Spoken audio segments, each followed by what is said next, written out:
नमस्कार दोस्तों, ranker maker में आप लोगों का स्वागत है। जैसा कि हम लोग देख रहे थे यूपी स्पेशल सॉल्व करने के बाद आज बारी आ गई दह आईएएस की। मैंने आपसे कहा था कि टेस्ट सॉल्व कराएंगे, तो दह आईएएस का हम टेस्ट नंबर 3 सॉल्व कराने जा रहे हैं आज। इसके बाद हम नेक्स्ट सॉल्व और भी दह आईएएस के टेस्ट सॉल्व कराएंगे, जितने भी हैं मोस्टली जहां तक हो जाएंगे। डेट 10 फरवरी तक समथिंग हम जितने कवर कराएंगे करा लेंगे। चलिए टेस्ट नंबर 3 देखते हैं आज दह आईएएस का। चलिए लेट्स स्टार्ट। टेस्ट सॉल्व करें। टेस्ट नंबर ये वैसे तीसरा है बट हमारे यहाँ पे ये पहला है, तो इसको देखते हैं किस टाइप के आपके क्वेश्चंस आते हैं। फुल मॉक टेस्ट है, फुल लेंथ का टेस्ट है। आपको जो भी क्वेश्चंस आर ओ पीसेस में आते हैं पूरा कंबाइंड टेस्ट है इसमें। तो सॉल्व करते हैं इसका। इसमें आपका करंट भी इंक्लूड है। अगर हम बात करें तो इसको देखेंगे, ये टेस्ट 3 नंबर 3 है, फुल टेस्ट है, करंट अफेयर है मार्च 2023 तक का, तो उस टाइप पूछा जाएगा।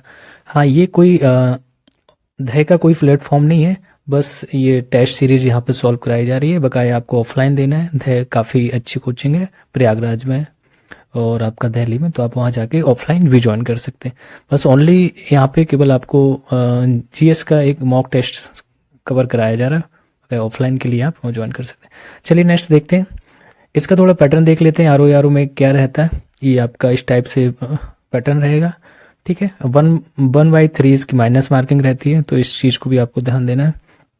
ओके, तो इंग्लिश हिंदी ये दोनों में अब इसके हम पीडीएफ भी शेयर करेंगे। अब पीडीएफ के लिए आपको रैंकर मेकर जीएस करके टेलीग्राम पे सर्च करना है। उसमें लगभग 100 लोग जुड़े हुए हैं, तो आप उस वहाँ पे जाके इसकी आपको पीडीएफ मिल जाएगी। इसकी पीडीएफ मिल जाएगी आपको, और जो मैंने यूपी स्पेशल कराया वो सारी पीडीएफ मिल जाएगी।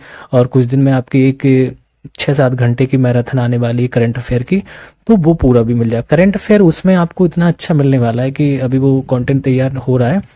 आपको जो ई दृष्टि आती वो वाला घटना सार दोनों को कंबाइन करके एक बहुत अच्छा निचोड़ बनाया गया कि किस टाइप के क्वेश्चंस कहाँ से आते हैं। तो इसमें हम देखते हैं पहले जीएस 1 का ये दह कोचिंग का ये फर्स्ट क्वेश्चन है कि निम्नलिखित में से कौन सा एक नगर का प्रतिवासी आसपास का क्षेत्र है। तो आसपास का क्षेत्र है, नगर का प्रतिवासी बताना आपको। तो इस टाइप के आपके क्वेश्चन आते हैं। चलिए देखिए क्या है इसमें।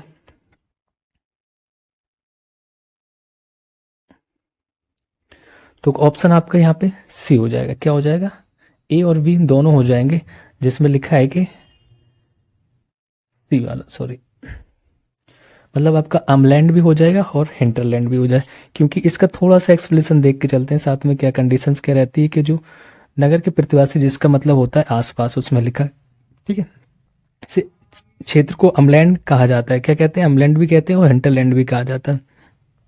इस शब्द का जो प्रयोग सबसे पहले किया था तो आपको फ्रांसीसी भूगोलवेत्ता थे आंद्रे एलेक्स, तो उन्होंने इसका प्रयोग किया था। इस टाइप के यहाँ पे ऑप्शन हो गया सी राइट। नेक्स्ट क्वेश्चन देखते हैं, क्वेश्चन नंबर 2। समुद्र तल के निकट नदियों के अपरदन के परिणाम स्वरूप निर्माण होता है। तो जो समुद्र तल के जो निकट नदियों के अपरदन के परिणाम स्वरूप निर्माण किस चीज का होता है, तो ऑप्शन आपका यहाँ पे ए हो जाएगा, संप्राय मैदान का होता है। किस चीज का होता है, संप्राय मैदान का होता है।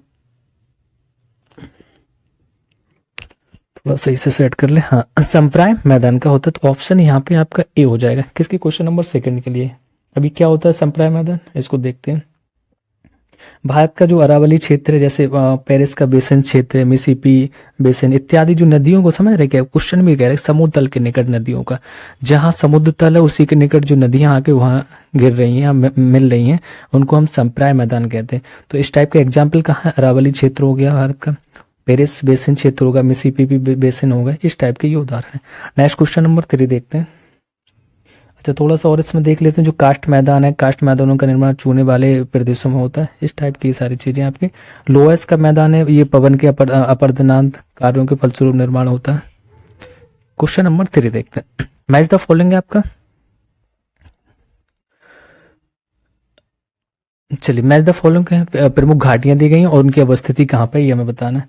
क्वेश्चन नंबर 3 का आपका ऑप्शन यहाँ पे लिखा है कि बी हो जाएगा। बी मतलब पहले का दूसरा हो जाएगा रैबिट घाटी, वो आपका यूएसए में है, और बी का पहला हो जाएगा हेम्पी घाटी, वो आपका हांगकांग चीन में है। सी का चौथा हो जाएगा हंटर घाटी ऑस्ट्रेलिया, स्वाद घाटी पाकिस्तान में। तो इस टाइप के आपके मैच द फॉलोइंग भी क्वेश्चन आते, तो ध्यान देना है इसको कि रैबिट घाटी कहाँ है, यूएसए हो गई, हैप्पी घाटी आपकी हांगकांग चीन में हो गई, हंटर घाटी आपकी ऑस्ट्रेलिया में, और स्वाद घाटी पाकिस्तान में। तो इस टाइप के आपके मैच द फॉलोइंग से देखिए 4 क्वेश्चन पूरे क्लियर हो जाते हैं, क्योंकि इस टाइप के क्वेश्चन हमेशा पूछे जाते हैं। नेक्स्ट क्वेश्चन है क्वेश्चन नंबर 4, निम्नलिखित झीलों में से कौन सी एक भ्रंश घाटी में स्थित है। तो भ्रंश घाटी में हम लोगों को बताना है कौन सी जो एक झील स्थित है, तो वो आपकी हो जाएगी ऑप्शन डी, विक्टोरिया झील है वो भ्रंश घाटी में, क्योंकि जो इसकी अवस्थिति है अगर हम बात करें अफ्रीका मतलब विक्टोरिया झील जो भ्रंश घाटी में स्थित है, यह झील युगांडा, तंजानिया तथा केन्या की सीमा पर स्थित है। कहाँ पे? युगांडा हो गया, तंजानिया तथा केन्या की सीमा पर। यह अफ्रीका की सबसे बड़ी झील है, नाम है उसका विक्टोरिया, लेकिन क्या है, अफ्रीका की सबसे बड़ी झील है। क्वेश्चन नंबर 5 की बात करते हैं। निम्नलिखित में से कौन सा युग सही सुमिलित नहीं है, तो हमें सुमिलित नहीं है वो बताना है। क्वेश्चन नंबर 5 का आपका जो ऊर्जा संयंत्र दिए वो संबंधित राज्य दिए हैं, तो आपको कौन सा आ रहा है उसको देख लेते हैं पहले। यहाँ पे आपका ऑप्शन सी हो जाएगा, सी मतलब चमेरा, पंजाब में नहीं है, बकाया सारे आपके मैच द फॉलोइंग सही है। चमेरा की बात करें तो आपका ये हिमाचल प्रदेश में, कहाँ पे, एचपी में है, और पतरातू आपका झारखंड में, ग्वाल पहाड़ी हरियाणा में, और मुंपडाल आपका तमिलनाडु में। तो इस टाइप के आपके ये हो गए। नेक्स्ट क्वेश्चन देखते हैं, क्वेश्चन नंबर 6 को देखते हैं क्या है। 6 में अच्छा इसके पीडीएफ में आपके इंग्लिश में भी दी गई, जिसको जो इंग्लिश मीडियम वाले हैं वो आप पीडीएफ को देख के इंग्लिश में भी सॉल्व कर सकते हैं, कोई दिक्कत नहीं। तिब्बत के पठार की समुद्र तल से औसत ऊंचाई क्या है। जो तिब्बत का पठार उससे समुद्र तल की हमें औसत ऊंचाई बतानी है, तो क्या होगी। चलिए नेक्स्ट क्वेश्चन देखते हैं इसका। ऑप्शन इसका सी हो जाएगा कि क्या लिखा है, तिब्बत की जो पठार की जो समुद्र से ऊंचाई वो 4500 मीटर है। अब ऊंचाई इस टाइप के कभी एक आध नंबर में इस टाइप के पूछ लेते हैं कि डाटा वाला क्वेश्चन। तो तिब्बत के पठार का जो लगभग 2.5 मिलियन वर्ग किलोमीटर में विस्तार है, इसका नाम अगर बात करें इसके नाम को क्या कहते हैं, चेंगतोंग भी इसको कहा जाता है। इसकी औसत ऊंचाई आपकी जो लिखी है 4500 मीटर है। नेक्स्ट क्वेश्चन देखते हैं, थोड़ा सा भी डिटेल देखते चल रहे हैं क्योंकि उसके अराउंडिंग चीजें पता रहे, क्योंकि उस पास कोई भी क्वेश्चन पूछ देगा तो हम लोग। क्वेश्चन नंबर 7 देखते हैं, सुमिलित नहीं है बताना है, प्रमुख रेल मार्ग दिए गए और जुड़ने वाले स्टेशन दिए गए। तो यहाँ पे 7 का ऑप्शन आपका डी हो जाएगा। डी मतलब केप का हीरा है वो आपका इससे मैच नहीं करता है, बकाया तीनों सही है। जो 3 सही है उनको देख लेते हैं पहले। ट्रांस जो साइबेरियन है आपका वो आपका सेंट पीटर्सबर्ग में और व्लादिवोस्टॉक एवं कनाडियन स्पेसिफिक है आपका हैलिफैक्स एवं वैंकूवर को जोड़ता है। ट्रांस एडियन है आपका वो वालरेजो एवं ब्यूनस आयरस को जोड़ता है। केप काहिरा की बात करेंगे तो आप केप काहिरा आपका जो है वो आपका जो काहिरा एवं कैपटाउन के मध्य में स्थित है। ठीक है, चलिए क्वेश्चन नंबर 8 देखते हैं। नगर दिए गए और देश दिए गए, उपरोक्त युग में से कौन से सही सुमिलित हैं ये बताने में। तो 3 दिए गए, 3 में से ये देखना है कौन सा सही है। ऑप्शन यहाँ पे आपका डी दिया गया कि उपरोक्त सारे सही है, मतलब यहाँ पे सब कुछ सही लिखा है कि वो तीनों सही है। डार्विन है आपका वो दक्षिण अफ्रीका का भाग है, लागोस आपका वो भी नाइजीरिया का, नैरोबी आपका केन्या का है। तो ये सारी चीजें यहाँ पे सारी मैच दी गई हैं सही से। नेक्स्ट क्वेश्चन देखते हैं, क्वेश्चन नंबर 9, निम्नलिखित में से किस एक को बुद्धिमान मानव का निकटतम पूर्वज माना जाता है। ये मानव की कैटेगरीज दी गई थी, किस युग में कौन से मानव थे, लेकिन इसमें हमसे पूछा गया कि बुद्धिमान मानव की किसको कहा जाता है। तो ऑप्शन यहाँ आपका एक ए हो जाएगा, और उसमें लिखा है कि जो क्रो मैग्नोन थे उनको हम क्या बुद्धिमान मानव मानते हैं। कैसे मानव मानते हैं, बुद्धिमान मानव के निकटतम पूर्वज माने जाते हैं। थोड़ा सा इनको देख लेते हैं। जो क्रोमैग्नॉन के बुद्धिमान मानव मतलब क्यों थे, तो इनका जो विकास की बात करेंगे, इनका लगभग 30 से 50 हजार वर्ष पूर्व हुआ था। इसके जीवाश्म जो मिले थे हमें वो यूरोप से, अफ्रीका एवं इजराइल से मिलते हैं। तो नेक्स्ट क्वेश्चन देखते हैं, क्वेश्चन नंबर 10। देखिए 140 समथिंग क्वेश्चन है इसमें, तो पूरा करना है। ऐसे आपका मॉक टेस्ट जो आता है उसी का मतलब एग्जाम के पैटर्न पे। अरल सागर निम्नलिखित में से किन 2 देशों के मध्य स्थित है। तो अरल सागर को आपको बताना है किन दो देशों के मध्य। ऑप्शन यहाँ पे बी हो जाएगा, कजाकिस्तान, उज्बेकिस्तान। ये सागर हमेशा एक ना भूमध्य सागर, अरल सागर हो गया, लाल सागर हो गया, इस टाइप के, ब्लैक सागर हो गया, ये सब पूछ ही देते हैं कहीं ना कहीं। तो आपको जितने भी इंपोर्टेंट ये सागर है उनको देख लेना है। तो आपका जो अरल सागर है वो किसको जोड़ता है, कजाकिस्तान और उज्बेकिस्तान को। तो दोनों कजाकिस्तान उज्बेकिस्तान से हम इसको याद कर लेंगे। ये लगभग ये मध्य एशिया का लवणीय जल की एक बड़ी झील है, एक टाइप की। ये सागर इसका नाम है, लेकिन ये क्या है, ये जो मध्य एशिया है उसमें ये सबसे बड़ी लवणीय झील, मतलब इसका साल्टी झील है ये। क्वेश्चन नंबर 11 की बात करते हैं। ये इंग्लिश में, इंग्लिश वाले देख सकते हैं इसको। निम्नलिखित पर विचार करना है। एस टाइप के क्वेश्चन देखो आपको आएंगे जैसे दिए गए इसमें। उपरोक्त में से कौन से अफ्रीका महाद्वीप से संबंधित हैं? तो अफ्रीका महाद्वीप से हमें संबंधित चीजों को बताना है। कौन से? तो ऑप्शन यहाँ पे बी दिया गया कि तीनों अफ्रीका महाद्वीप से संबंधित हैं। क्या है तीनों? आपका डैंकेन्सबर्ग पर्वत भी है, फेलाए भी है, आपका उत्तमासा अंतरिप भी है। तो ये तीनों है। डैंकेन्सबर्ग की अगर बात करेंगे दक्षिण अफ्रीका का ये पूर्वी उच्च भाग है। और फेलाए कहाँ पे? ये फेलाए मिस्र के किसान में। और उत्तमासा अंतरिप ये दक्षिण अफ्रीका का दक्षिणतम छोर है। तो उनके नाम भी ऐसे ही है। आप थोड़ा बोलने में वैसा लगता है लेकिन क्या आराम से सामने लिखा भी ये देख सकते हैं क्या है। कुछ पठार दिए गए हैं, देश दिए गए हैं, तो उनको हमें सम्मिलित बताना है कि ये सही है या नहीं है। ऑप्शन यहाँ पे इसका ए हो जाएगा। ए क्या है आपका? ए सुमिलित है, वह सुमिलित ही बताना था, बकाया सुमिलित नहीं है। जो कोलोराडो है वो आपका संयुक्त राज्य अमेरिका में है। और अगर दूसरे की बात करें जो एशिया माइनर वो आपका तुर्की में, आपको याद ही होगा अच्छे से, है ना। तो यहाँ पे एशिया माइनर क्या दिया गया? मिस्र दिया गया, मतलब गलत हो गया। अनातोलिया आपका तुर्की में है और यहाँ पे फ्रांस दे गया, ये भी गलत हो गया। चियापास आपका दक्षिण मैक्सिको में है और यहाँ पे अर्जेंटीना दिए गए, तो तीनों गलत दिए गए थे। केवल आपका कोलोराडो संयुक्त राज्य अमेरिका में। तो एक्सप्लेनेशन देखो आपको बोलते जा रहे हैं, आप इनको सुनते रहना, ठीक है। वहां नहीं लिखा है, सही गलत बना के जो बताने लायक वो चीजों को हम एक्सप्लेन करते जा रहे हैं। क्वेश्चन नंबर 13, विश्व के प्रमुख खान क्षेत्र दिए गए हैं, तो हमें वो बताने कौन से सही है कौन से नहीं है। विश्व के प्रमुख खान क्षेत्र दिए गए, तो इसमें से ऑप्शन इसका सी हो जाएगा। 13 का सी में लिखा है कि आपका 1-3-4 लैब्राडोर गर्त, सुपीरियर झील प्रदेश और टाइम प्राइस हिल। मतलब उपरोक्त ने लोहे एक्स के बारे में बात कर रहा था। किसके बारे में? तो ये लोहे एक्स खान है आपका, लैब्राडोर गर्त है, सुपीरियर झील प्रदेश और टाइम प्राइस हिल।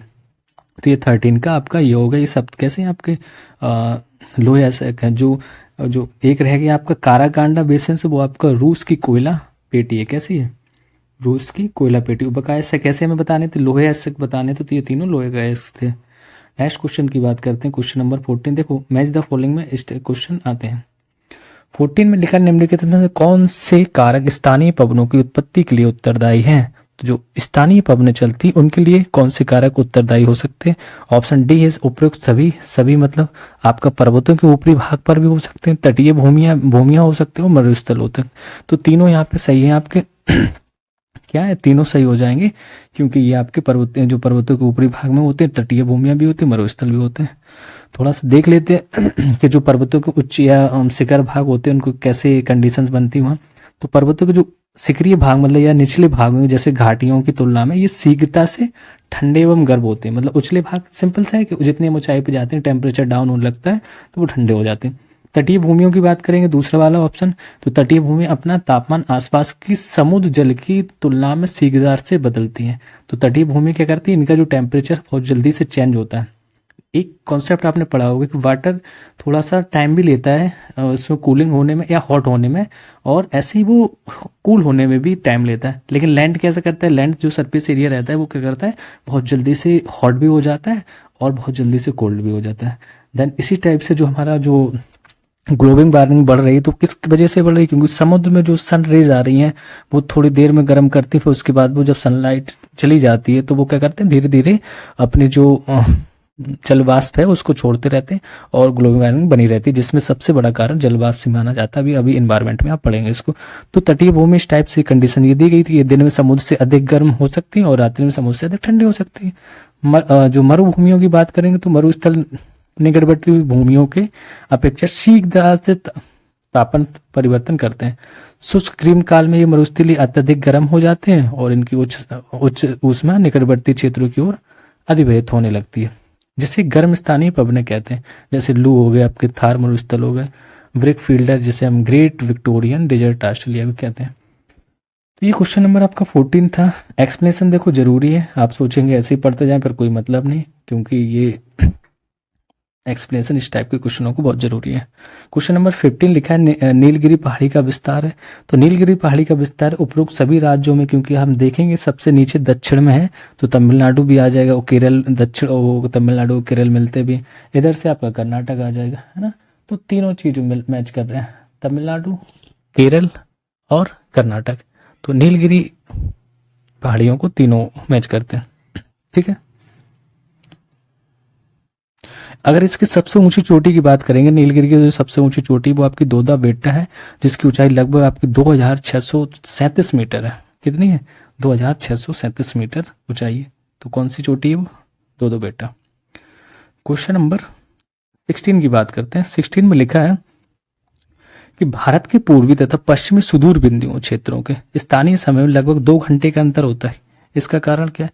तो आपको पता ही होगा इसका कारण क्या। बहुत सिंपल सा क्वेश्चन पूछ दिया कि भारत का विशाल देशांतीय विस्तार, विशाल देशांतीय विस्तार मतलब कि यहाँ पे जो जो पूर्व में सूर्य निकलता है अरुणाचल प्रदेश के किबुथू से लेके यहाँ पे पश्चिम में गुजरात के सबसे लास्ट पार्ट तक देखें गौर माता तक, तो इसमें 2 घंटे का अंतर मिलता है। तो किस वजह से होता है? भारत का विशाल देशांतीय विस्तार के कारण होता है।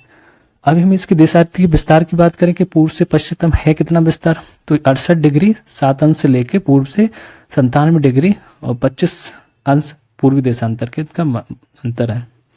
ठीक है, नेक्स्ट क्वेश्चन देखते हैं। क्वेश्चन नंबर 17 में लिखा है कि निम्नलिखित कथनों पर विचार करना है। आपके 2 स्टेटमेंट दिए गए, बताना सही है गलत है। जो त्रिपुरा राज्य है ये 3 तरफ से बांग्लादेश से घिरा है, देखते हैं सही है या नहीं। सिक्किम प्रदेश की सीमा 3 देशों से स्पर्श करती है, तो सिक्किम की तो देखो करती है, सिक्किम क्या ना क्या लिखा, सिक्किम प्रदेश की सीमा 3 देशों से, हाँ 3 देशों से करती है, क्योंकि एक साइड आपका नेपाल से कर रहा है और फिर भूटान से भी कर रहा है और ऊपर से आपका चीन से कर रहा है, तो 3 देश तो सही है। तो मतलब क्या है, कहीं भी ऐसा नहीं जिसमें 2 अकेला, हाँ 2 अकेला भी है, लेकिन त्रिपुरा की अगर थोड़ा देख लेते, त्रिपुरा की लोकेशन देखेंगे तो त्रिपुरा भी कहीं ना कहीं 3 तरफ से बांग्लादेश से घिरा है, क्योंकि बांग्लादेश नीचे उसी के है और वो 3 तरफ से इसको घेरे हुए। तो ऑप्शन है आपका हमारा सी हो जाएगा। सी मतलब 1 और 2 दोनों सही है। ओके, नेक्स्ट क्वेश्चन देखते हैं। Question number 18। अच्छा, ये कोई यूपीपी दे रहा हो, यूपीएसआई दे रहा है तो वो भी दे सकते हैं। जीएस से बहुत अच्छे से उनकी कवर हो जाएगी, विद एक्सप्लेनेशन के साथ बताया जा रहा है, तो आप आराम से देख सकते हैं। निम्नलिखित में से कौन सा युग्म सही सुमेलित नहीं है? तो हमें सही सुमेलित नहीं वो बताना है। खेती के प्रकार दिए गए, किस खेती किसके लिए होती है, जैसे एपीकल्चर एक इसके लिए होती है, तो बहुत आसानी से आप बता सकते हैं। इसको जो सुमेलित नहीं है पहले तो वो बताना, ये ध्यान देना कि जो एपीकल्चर है वो आपका मधुमक्खी से रिलेटेड होता है, रेशम से नहीं होता। ये कंफ्यूज होना, थोड़ा सा रिलेट लगते हैं वो एक दूसरे से, क्योंकि जो रेशम से की जो खेती होती है उसको हम सेरिकल्चर बोलते हैं, तो इस वजह से ये गलत हो गया। ओके, बकाया सब आपके सही है। हाइड्रोपोनिक्स से आपके जल में पौधों को उगना, हाइड्रो से समझ में आना, हाइड्रो मतलब वाटर के लिए यूज होता है, तो जल में जो पौधे को उगना होता है। हार्टिकल्चर बागवानी के लिए और विटिकल्चर आपके अंगूर की खेती के लिए। बीटी वाला रट लेना के अंगूर के लिए। एपी और आपका ये वाला सेरी दोनों कंफ्यूज करते हैं। सेरिकल्चर मतलब रेशम कीट के लिए, एपीकल्चर मतलब मधुमक्खी पालन के लिए। नेक्स्ट क्वेश्चन देखते हैं। क्वेश्चन नंबर 19, निम्नलिखित कथनों पर विचार करना है कि वायुमंडल में सबसे कम आयतन ओजोन द्वारा धारण किया जाता है। तो क्या धारण किया जाता है? वायुमंडल सबसे कम आयतन ओजोन द्वारा धारण किया जाता है। ओजोन केवल समताप मंडल में ही पाई जाती है। तो क्वेश्चन नंबर 19 का हमें देखना है, केवल एक सही है। एक का मतलब क्या है कि आपका वायुमंडल में सबसे कम आयतन ओजोन द्वारा धारण किया जाता है। अगर हम बात करें ओजोन मंडल केवल समतल मंडल में पाई जाती है, तो ये सही नहीं है, क्योंकि जो ओजोन मंडल है वो आपका विस्तार और भी है। थोड़ा सा गैसों के बारे में देख लेते हैं, कौन सी गैस कितनी पाई जाती है। ठीक है, तो वायुमंडल में लगभग अगर आप टोटल की बात करें तो 99.96 आपका पूरा आयतन नाइट्रोजन का है। आयतन की बात करें विस्तार का, ठीक है। ऑक्सीजन है फिर उसके बाद, और वैसे परसेंटेज में बात करेंगे तो आपकी ये समथिंग 76 अबॉव शायद पाई जाती है, 78% नाइट्रोजन, फिर ऑक्सीजन आता है, फिर आर्गन, फिर कार्बन डाइऑक्साइड, गैसों के इस टाइप की ये गैसें हैं। शेष की बात करें जो बकाया बच जाता है 0.04 भाग में हीलियम, फिर आपकी नियोन आती, फिर क्रिप्टॉन, फिर मिथोन, फिर हाइड्रोजन, फिर जेनॉन, फिर ओजोन। तो मतलब समझ, ओजोन बिल्कुल सबसे कम है, मतलब हम 3-4 जीरो लगा देंगे ना ऐसे करके, 0.0000005 इस टाइप की भी इतनी ओजोन पाई जाती है। तो वायुमंडल में सबसे कम आयतन ओजोन गैस धारण करते हैं। और ओजोन गैस की अगर थोड़ी सी बात करें, इसका जो विस्तार है वो क्षोभ मंडल में भी काफी, जिसने कहा है कि सेकंड वाले ऑप्शन में केवल समताप मंडल में, तो ऐसा नहीं, क्षोभ मंडल ही पाई जाती है, क्योंकि ये क्षोभ मंडल की जो निचला सतह है उसमें ओजोन परत इस टाइप से पाई जाती है, जिसको हम निचली ओजोन परत कहते हैं। ओके, नेक्स्ट क्वेश्चन देखते हैं। तो इस टाइप की एक्सप्लेनेशन थोड़ा जरूरी है, देखते रहिए, क्योंकि सारी चीजें बड़ी इंपॉर्टेंट। देखो टॉपिक दही का टेस्ट है, हल्के में मत लेना, सबसे ज्यादा पीसीएस यही देता है। निम्नलिखित विद्रोहों में से कौन सबसे पहले घटित हुआ था? तो विद्रोह दिए गए हैं 4, इसमें से कौन सा सबसे पहले घटित हुआ था? तो इनकी आपको डेट किसी की याद है तो ठीक है, नहीं है चलिए हम बता देते हैं क्या इसका ऑप्शन सी हो जाए। रंगपुर जो विद्रोह था वो सबसे पहले घटित हुआ था, क्योंकि अगर इसकी हम बात करें रंगपुर की रंगपुर विद्रोह की अगर हम बात करें तो ये आपका लगभग 1773 में हुआ था। कब हुआ था? 1783, सॉरी, ठीक है। फिर इसके बाद आपका आता है नील विद्रोह। नील विद्रोह कब हुआ था? 1859 में हुआ था, ओके। और आपका जो रमौसी विद्रोह था या रमौसी विद्रोह की हम बात करेंगे तो ये आपका 1822 से लेकर 1826 तक में हुआ था। फिर आपका आता है गंडकरी विद्रोह। गंडकरी विद्रोह आपका 1844 में हुआ था। तो इस टाइप के आपके ये विद्रोह हो गए। और नेक्स्ट हम क्वेश्चन देखते हैं 21 वाला क्वेश्चन देखते हैं। स्टेटमेंट दिए गए, 2 कथन है, कथन और कारण दिए गए, तो हमें बताना है क्या ये सही है या नहीं है, और उसका उल्लेख वो दूसरा वाला सही करता है या नहीं करता है। चलिए 21 का लिखा है कि governor general Lord William Bentinck को भारतीय समाचार पत्रों का मुक्तिदाता कहा जाता है। बेटिंग का दृष्टिकोण भारतीय समाचार पत्रों के प्रति उदार था। ऐसा तो गलत है ना, एक गलत है परंतु अर्थ सही है। मतलब जो बेटिंग का दृष्टिकोण भारतीय समाचार पत्रों के प्रति उदार तो था, लेकिन पहला गलत है। गवर्नर जनरल जो लॉर्ड विलियम बेटिंग को भारतीय समाचार पत्रों का मुक्तिदाता नहीं कहते। ऑप्शन यहाँ पे आपका डी हो जाएगा। क्या हो जाएगा? डी।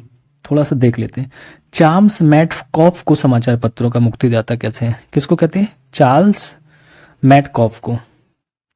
इसने जो liberation of the Indian press act लागू करवाया था, इस वजह से इनको मुक्तिदाता कहते हैं। नेक्स्ट क्वेश्चन देखते हैं 22 में लिखा है कि सही सुमेलित है वो बताना है। आपके जो सप्रू आयोग दिया था, क्या ये बेरोजगारी की समीक्षा के लिए था? हंटर आयोग शिक्षा का विकास था? नहीं। इनाम आयोग क्या भूमि संबंधी विवेचना से था? तो ऑप्शन 22 का आपका डी है, उपरोक्त सभी सही है। क्या सही हो जाएगा? उपरोक्त सभी। जो सप्रू आयोग था बेरोजगारी समीक्षा के लिए था, हंटर आयोग आपका शिक्षा से विकास के लिए था, इनाम आयोग आपका भूमि संबंधी विवेचना था। तो अब इसकी थोड़ी सी बात करते हैं, सीक्वेंस से देखते हैं कौन सा पहले बना था, उसके हिसाब से इसकी बात करते हैं। तो सबसे पहले इनाम आयोग आया था 1852 में, जो उस टाइम में। अब गवर्नर कौन था? तो डेट से आप सीधे कंफर्म करना कि 1852 में आपके लॉर्ड डलहौजी थे, है ना, क्योंकि 1857 की क्रांति में यही रहे थे, हड़प नीति लाए थे, है ना। फिर सप्रू आयोग की बात करेंगे तो ये जो आपका 1934 में आया था, वो उस समय की बात करेंगे तो लॉर्ड वेलिंगटन आ गए थे। हंटर आयोग 1882 में लॉर्ड रिपन के टाइम पे आया था। क्वेश्चन नंबर 23 देखते हैं। 23 में लिखा है निम्नलिखित में से स्थापना वर्ष के अनुसार प्रथम स्थान किसका था? तो स्थापना वर्ष के हिसाब से देखना है। सबसे पहले क्या आया था तो पता ही आपको, सिंपल सा, ये पुर्तगीज ही आए थे ना। पुर्तगीज जो ईस्ट इंडिया कंपनी आई थी, कब आई थी? ये 1498 में। तो प्रथम स्थान किसका हो जाएगा? ऑप्शन सी हो जाएगा हमारा, क्योंकि पुर्तगीज आप लोगों को पता ही है जो कब आए थे 1498 में। फिर ये गया था, फिर बाद में आया था 1502 में। फिर इनके बाद आते हैं आपके Dutch east India company. Dutch कब आती है? डच 1600 ईस्वी में आते हैं। अंग्रेज ईस्ट इंडिया कंपनी फिर आती 1602 में आते हैं। फ्रांसीसी ईस्ट इंडिया कंपनी की बात करें तो 1664 में ही आते हैं। नेक्स्ट क्वेश्चन देखते हैं। पानीपत के तृतीय युद्ध में मराठों का नेतृत्व किया था। तो मराठों का नेतृत्व किसने किया था? ये क्वेश्चन पता होगा, क्योंकि आपने अगर पानीपत मूवी देखी होगी तो ये पता होगा। 24 का आपका सी हो जाएगा, सदाशिवराव। कौन थे? सदाशिवराव भाऊ। भाव से याद कर लेना, बस भाव ही बहुत है। थोड़ा विस्तार देख लेते हैं, क्योंकि पानीपत आपका ये क्वेश्चन हमेशा इस टाइप के पूछे जाते हैं यहाँ से। जो पेशवा बालाजी बाजीराव के समय पानीपत का तृतीय युद्ध 14 जनवरी 1761 में मराठों एवं अहमद शाह अब्दाली के मध्य हुआ। मराठों का नेतृत्व सदाशिवराव भाऊ ने किया था। पानीपत के तृतीय युद्ध में मराठों की पराजय हुई थी। ओके, नेक्स्ट क्वेश्चन देखते हैं। तो हार गए थे। कब हुआ था? 14 जनवरी 1761 में। क्वेश्चन नंबर 25 देखते हैं। 25 को देखते हैं। निम्नलिखित में से किस एक को सुभाष चंद्र बोस द्वारा आधुनिक राष्ट्रीय आंदोलन का आध्यात्मिक पिता कहा जाता है? तो आध्यात्मिक पिता बताने में किसे कहा जाता है? तो 25 का आपका डी हो जाएगा। डी मतलब स्वामी विवेकानंद को कहेंगे। देखो, जो व्यक्ति खुद में इतना अच्छा, तो अच्छे लोगों को चुनेगा ना, और किसी को नहीं। तो सुभाष चंद्र बोस आधुनिक राष्ट्रीय आंदोलन का आध्यात्मिक पिता स्वामी विवेकानंद। थोड़ा देखते हैं कब इन्होंने कहा था। इन्होंने जो स्वामी विवेकानंद, जिनका नाम रामकृष्ण परमहंस के जो शिष्य थे, मतलब रामकृष्ण परमहंस के शिष्य थे, वर्ष 1897 ईस्वी में उन्होंने रामकृष्ण मिशन की भी स्थापना की थी। नेक्स्ट क्वेश्चन देखते हैं, वो कितना ही दिया था। 26 में लिखा है कि आपको समाचार पत्र और प्रकाशक कौन थे उनके ये बताना है, सुमिलित बताना है कौन सा है या नहीं है। तो ऑप्शन आपका सी सही है। सी मतलब 2 और 4 सही हो जाएंगे, है ना। जो नेशनल हेरोल्ड जवाहरलाल नेहरू द्वारा, फ्री हिंदुस्तान तारकनाथ दास द्वारा। द पायनियर की बात करेंगे तो द पायनियर आपका जॉर्ज एलन का था। किसका था? जॉर्ज एलन का था। फिर एक और बचा आपका स्वदेश वाहिनी। तो स्वदेश वाहिनी की बात करेंगे तो के रामकृष्ण पिल्ले का, के रामकृष्ण पिल्ले, और बकाया बता दिया आपका। चलिए नेक्स्ट देखते हैं। क्वेश्चन नंबर 27 में लिखा है भारतीय राष्ट्रीय कांग्रेस के किस अधिवेशन में न्यायपालिका तथा कार्यपालिका को पृथक करने की मांग की गई थी। तो ध्यान देना कि जो भारतीय राष्ट्रीय कांग्रेस का जो अधिवेशन हुआ था, तो किस अधिवेशन की में ये हुआ था कि न्यायपालिका तथा कार्यपालिका को पृथक करने की मांग की गई। तो क्वेश्चन नंबर आपका हो जाएगा इसका 27 का ए सही हो जाएगा। ए मतलब 1886 में ये हुआ था। कब हुआ था? जो कोलकाता में 1886 का अधिवेशन हुआ था, उसी समय ये न्यायपालिका और कार्यपालिका को अलग करने की बात कही थी। और भी देख लेते हैं कुछ अधिवेशन इसी के आसपास। तो जो आपका 1905 का अधिवेशन था वो आपको बनारस में हुआ था। 1903 दिया गया इसका अधिवेशन आपका मद्रास में हुआ था। और 1885 का बम्बई अधिवेशन हुआ था। क्वेश्चन नंबर नेक्स्ट देखते हैं 28 में लिखा है कि अभिकथन दिए गए कारण सही गलत बताना। लिखा है कि चार्ल्स वुड डिस्पैच जो 1854 को भारतीय शिक्षा का मैग्ना कार्टा भी कहा जाता है इसको। क्या जो चार्ल्स वुड डिस्पैच था 1854 में, इसको हम भारतीय मैग्ना कार्टा कहते हैं, ये बताना है। इसमें पहली बार व्यापक स्तर पर शिक्षा हेतु सुझाव एवं घोषणाएं की गई थी। यस ये दोनों सही हो रहे हैं क्योंकि यहाँ पे जो ए तथा आर दोनों सही है, तथा आर है ए की सही व्याख्या भी कर रहा है क्योंकि उसमें कहा गया है कि इसकी जो शिक्षा के हेतु सुझाव एवं घोषणाएं की गई थी। थोड़ा डिटेल देखते हैं इसकी, कैसे आया था, क्या कौन लाया था। तो चार्ल्स वुड डिस्पैच जो 1854 को भारतीय शिक्षा का मैग्ना कार्टा कहा जाता है क्योंकि इसमें पहली बार व्यापक स्तर पर शिक्षा हेतु सुझाव एवं घोषणा की गई थी। इसमें 100 अनुच्छेद थे। इस समिति का गठन लॉर्ड डलहौजी के शासनकाल में हुआ था। कब हुआ था? तो लॉर्ड डलहौजी के शासनकाल में इसका गठन हुआ था। चलिए क्वेश्चन नंबर हम लोग 29 पे आ गए हैं। 29 देखते हैं।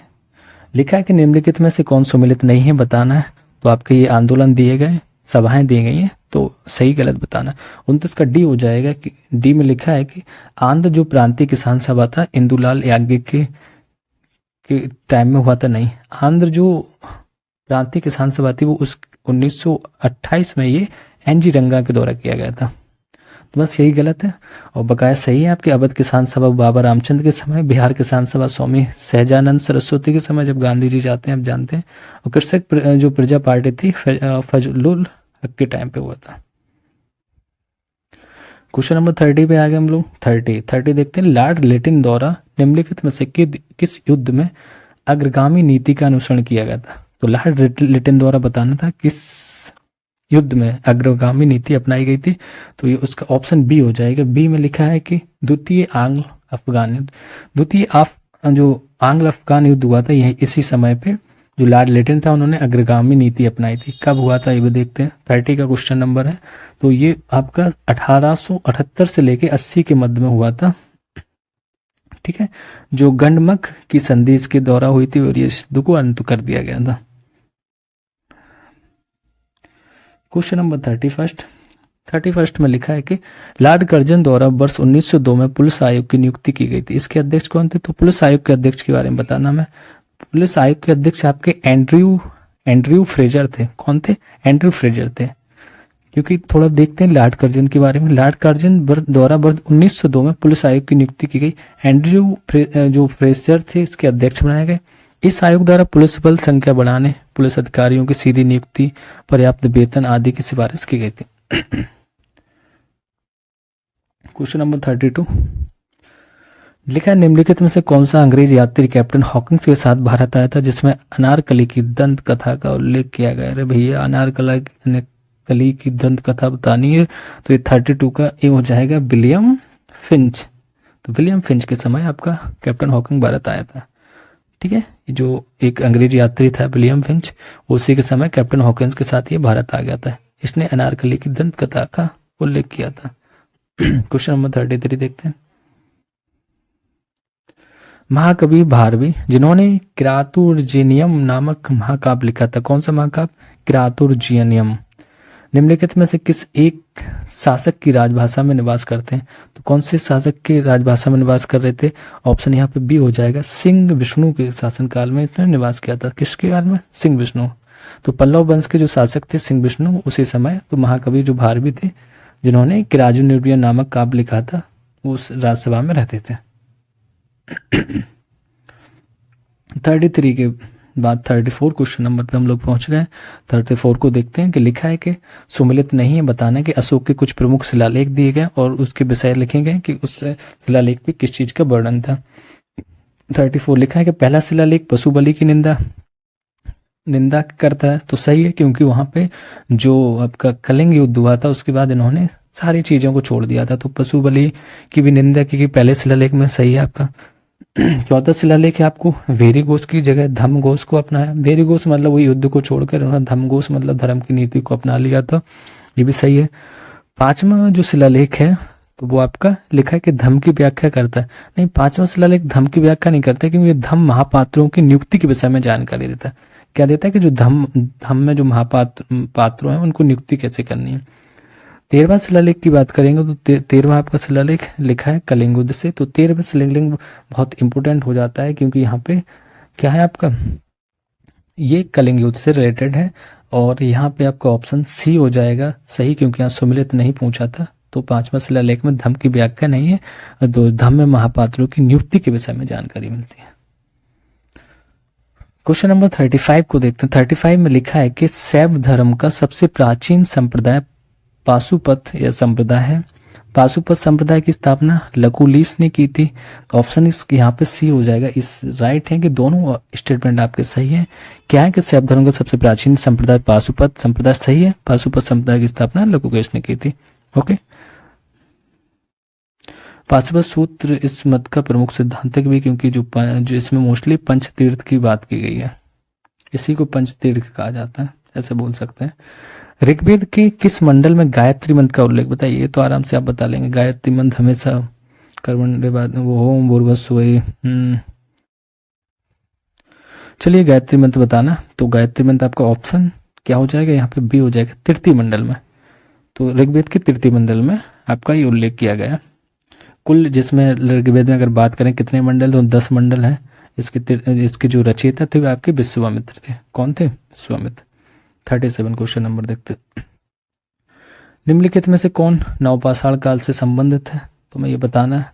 तो 37 का आपका ऑप्शन ए हो जाएगा। ए मतलब हो जाएगा 1 3 4 1 3 4 आपके नवपाषाण काल से संबंधित हैं। किससे? नवपाषाण काल से। कि भीमबेटका के गुफा चित्र भी है। फिर आपका तीसरा देखें मानव द्वारा सर्वप्रथम आग का प्रयोग, ये भी नवपाषाण काल से। पहिए का बेस का भी नवपाषाण काल में। ठीक है। पशुपालन की अगर बात करेंगे तो ये प्रारंभ जो मध्यपाषाण काल हुआ था उसी टाइम पे पशुपालन किया जाने लगा था, इस वजह से यहाँ पे वो नहीं होगा। नेक्स्ट क्वेश्चन 38 देखते हैं।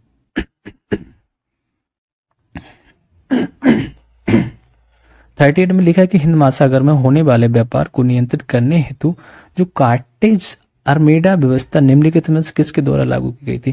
तो व्यवस्था का पहले नाम ध्यान देना है, कौन सी व्यवस्था भी है, तो कार्टेज आर्मेडा की व्यवस्था है। तो ये निम्नलिखित किसके द्वारा लागू की गई थी ये बताना है। ऑप्शन ए यहाँ पे सही है, पुर्तगालियों के द्वारा की गई थी। सबसे पहले पुर्तगाली आए थे और महासागर से होते हुए आए थे, तो इन्होंने ये व्यवस्था लागू की थी। ये व्यवस्था में था क्या, थोड़ा देख लेते हैं। ये महासागर पर होने वाले जो व्यापार थे उन पर नियंत्रण करते थे। कोई भारतीय या अरबी जहाज बिना परमिट के अरब सागर नहीं जा सकता था। पुर्तगाली क्षेत्रों से व्यापार करने के लिए मुगल सम्राट अकबर को भी कार्टज लेना पड़ता था। समझ लीजिए जो उस टाइम पे अकबर दूरतीत है उनको भी कार्टज लेना पड़ता था। परमिट एक टाइप से समझ लो आप, है ना। हाँ, पास। क्वेश्चन नंबर 39 में लिखा है धर्म तृतीय रत्न। धर्म तृतीय रत्न इशारा और शिवाजी की जीवनी किसकी प्रमुख रचना है। देखो, धर्म तृतीय रत्न और इशारा दो जीवनी है, ये शिवाजी की जीवनी है। किसकी प्रमुख रचना है, किसने इसकी रचना की थी, ये बताना। क्वेश्चन को समझ के भी चलना, क्योंकि जल्दी मार रपेट के नहीं पढ़ देना है कि सब गलत कर दो। ये ज्योतिबा फूले से रिलेटेड। कौन थे इसके? ज्योतिबा फूले। चलिए देखते हैं थोड़ा सा एक्सप्लेनेशन इसका। ज्योतिराव गोविंद राव फूले, इनका पूरा नाम था ज्योतिराव गोविंद राव फूले। 1827 से लेकर 1890 ईस्वी में आधुनिक भारत के प्रमुख समाज सुधारकों में से एक है, जिन्होंने शोषित और वंचित जातियों को सामाजिक न्याय और आत्मसम्मान दिलाने के लिए कई कार्य किए थे। इन्होंने 1851 ईस्वी में पुणे में एक कन्या विद्यालय की स्थापना की थी तथा 1873 ईस्वी में सत्यशोधक समाज स्थापित किया। और धर्म तृतीय रत्न या इशारा शिवाजी की जीवनी तथा गुलामगिरी इनकी प्रमुख रचनाएं थी। तो गुलामगिरी तो बहुत पूछी जाती है, इसको भूलना नहीं। और ये भी धर्म तृतीय रत्न और इशारा भी हो। तो देख रहे हैं अध्याय वाले ऐसे क्वेश्चन लाते हैं, वो अच्छे भी लाते हैं, क्योंकि अध्याय कॉमन है, वो पता है आपको गुलामगिरी क्या था क्या नहीं था।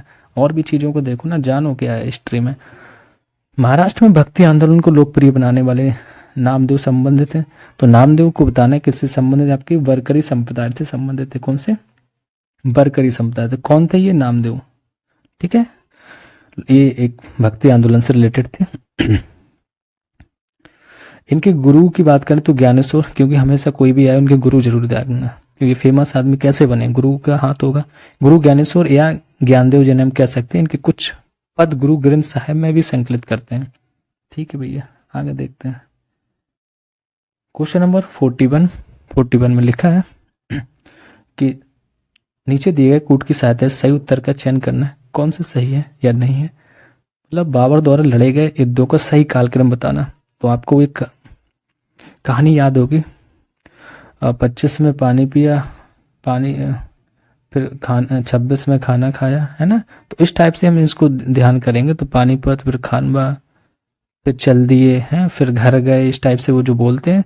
तो खानवा, चंदेरी, घाघरा, सीधा करेंगे खानवा तीसरे से। तो ऑप्शन सी हो जाएगा यहाँ पे। सही क्या हो जाएगा? तीसरा पहले खानवा। जो खानवा का युद्ध कब हुआ था? खानवा का युद्ध 17 मार्च 1527 में हुआ था। 1527 में ये हो गया, 17 मार्च को। फिर इसके बाद आपका पहला चंदेरी का आएगा। चंदेरी का 28 में ये हो जाएगा। चंदेरी का 1528 ही चलेगा। ठीक है। फिर घाघरा के युद्ध की बात करेंगे, 29 में ये हो जाता है। तो ये लगातार वही होगा, एक कहानी है ना, कि 25 में खाना का, 26 में चल दिया, नहीं सॉरी खानवा से याद करेंगे। 27 में खाना खाया, 28 में चल दिया, फिर 29 में घर गया। ओके, तो चंदेरी 28 में और खाना खाया 27 में। तो खानवा का युद्ध 1527, फिर चंदेरी का युद्ध चल दिया 28 में, घाघरा का युद्ध फिर 29 में। ओके, तो इस टाइप से थोड़ा याद करने की ट्रिक है, और कुछ नहीं, कि चीज़ें कॉन्सेप्ट कहीं रिलेट कर लेते हैं तो चीज़ें क्लियर हो जाते हैं। Question number 42। 42 में अष्टप्रधान मंत्रिपरिषद दिए गए, उनके कार्य के बारे में बात की गई, किसका क्या कार्य था। तो इनको सुमिलित करना है कि सही है या नहीं है। तो 42 का डी हो जाएगा। डी मतलब 1 2 3 सब कुछ सही है। सुमंत है, उनको विदेश मंत्री को कहा जाता था। सरे नौबत की बात करेंगे तो सेना भर्ती संगठन था एक। अमात वित्त एवं राजस्व मंत्री था। तो अमात्य वाला और सुमंत वाला हमेशा पूछा जाता है, ध्यान देना, गलत नहीं करना है कुछ भी। Question number 43। अब हम पॉलिटी के क्वेश्चन पे आ गए हैं। तो राज्य विधान परिषद के संबंध में निम्नलिखित कथनों में से कौन सा कथन सत्य नहीं है बताना। सत्य क्या, इसका कार्यकाल 6 वर्ष का होता? नहीं, ऐसा तो हम लोगों ने कभी नहीं पढ़ा, है ना।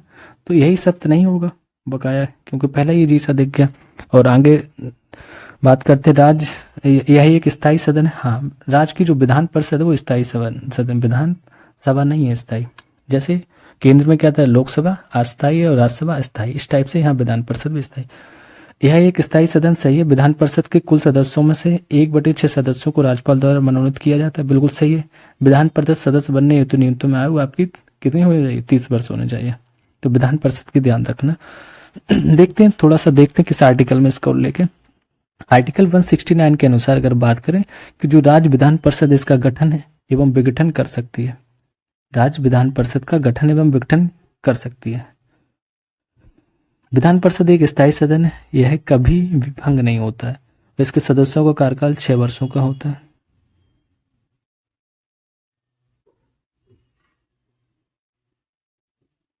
अगर सही तो था फिर इसमें ऑप्शन, इसके सदस्यों का कार्यकाल 6 वर्षों का नहीं होता है, अन्य सभी कथन सही। हाँ, तो इसके सदस्यों का कार्यकाल 6 वर्ष का नहीं होगा।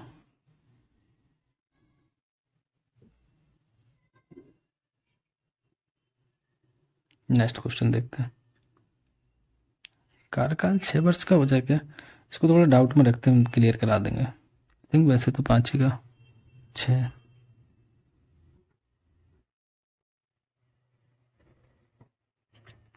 The natures of its members is of 6 years, all of statements are correct. तो सही सब सारा होना चाहिए।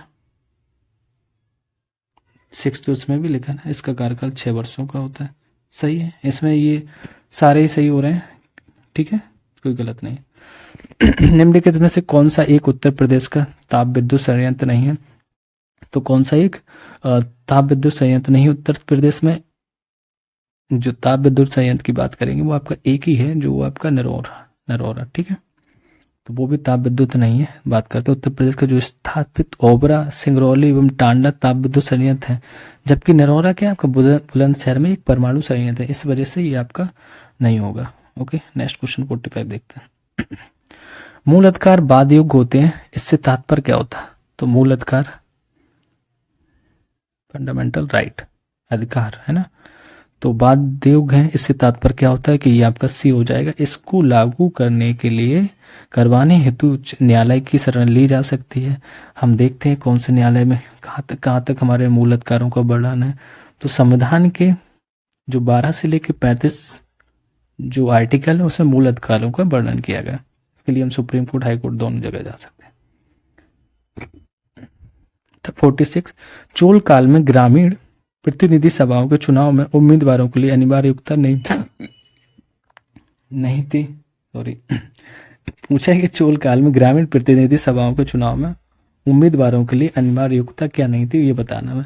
तो ऑप्शन यहाँ पे डी है, शिक्षित ना होना। ये कोई चीज फिक्स नहीं थी, क्योंकि जो चोल काल की प्रमुख विशेषता का स्थायी जो स्वशासन था वो आपका डी असत्य है, वो बकाया सारे सही। मतलब उस गांव का निवासी होना जरूरी था। 30 वर्ष से अधिक आयु, लेकिन 70 वर्ष से अधिक नहीं होनी चाहिए। वैदिक मंत्रों को ज्ञाता भी होना चाहिए था, इस टाइप वहां पे की गई था। क्योंकि जो इसके अतिरिक्त उसका गांव में जो अपना मकान हो वह लगभग 1/4 वेली या भूमि का मालिक हो। ये भी एक पॉइंट और था आपका। Question number 47। 47 में लिखा है कि निम्नलिखित में से किसके द्वारा मौर्य काल में राजस्व एकत्र करने का कार्य किया जाता था? तो मौर्य काल में राजस्व एकत्र कौन करता था? समहर्ता करता था। कौन करता था? समहर्ता।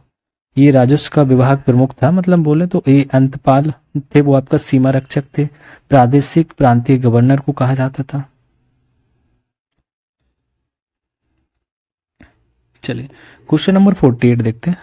48 में लिखा है कि भारतीय संविधान का कौन सा अनुच्छेद स्कूल में मिड डे मील कार्यक्रम के लिए प्रेरणा स्रोत है?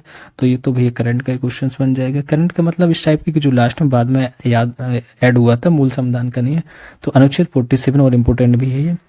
अनुच्छेद 47 में ही कहा गया कि जो प्राथमिक कर्तव्य है कि लोगों को पोषाहार या स्तर और जीवन स्तर को ऊंचा उठाने, लोक स्वास्थ्य को सुधारने का प्रयास करें। कौन करेगा? ये राज्य का काम है। मादक पदार्थों तथा स्वास्थ्य के लिए हानिकारक पदार्थों के प्रयोग पर प्रतिषेध भी लगाया था इसने। 49 क्वेश्चन नंबर देखते हैं।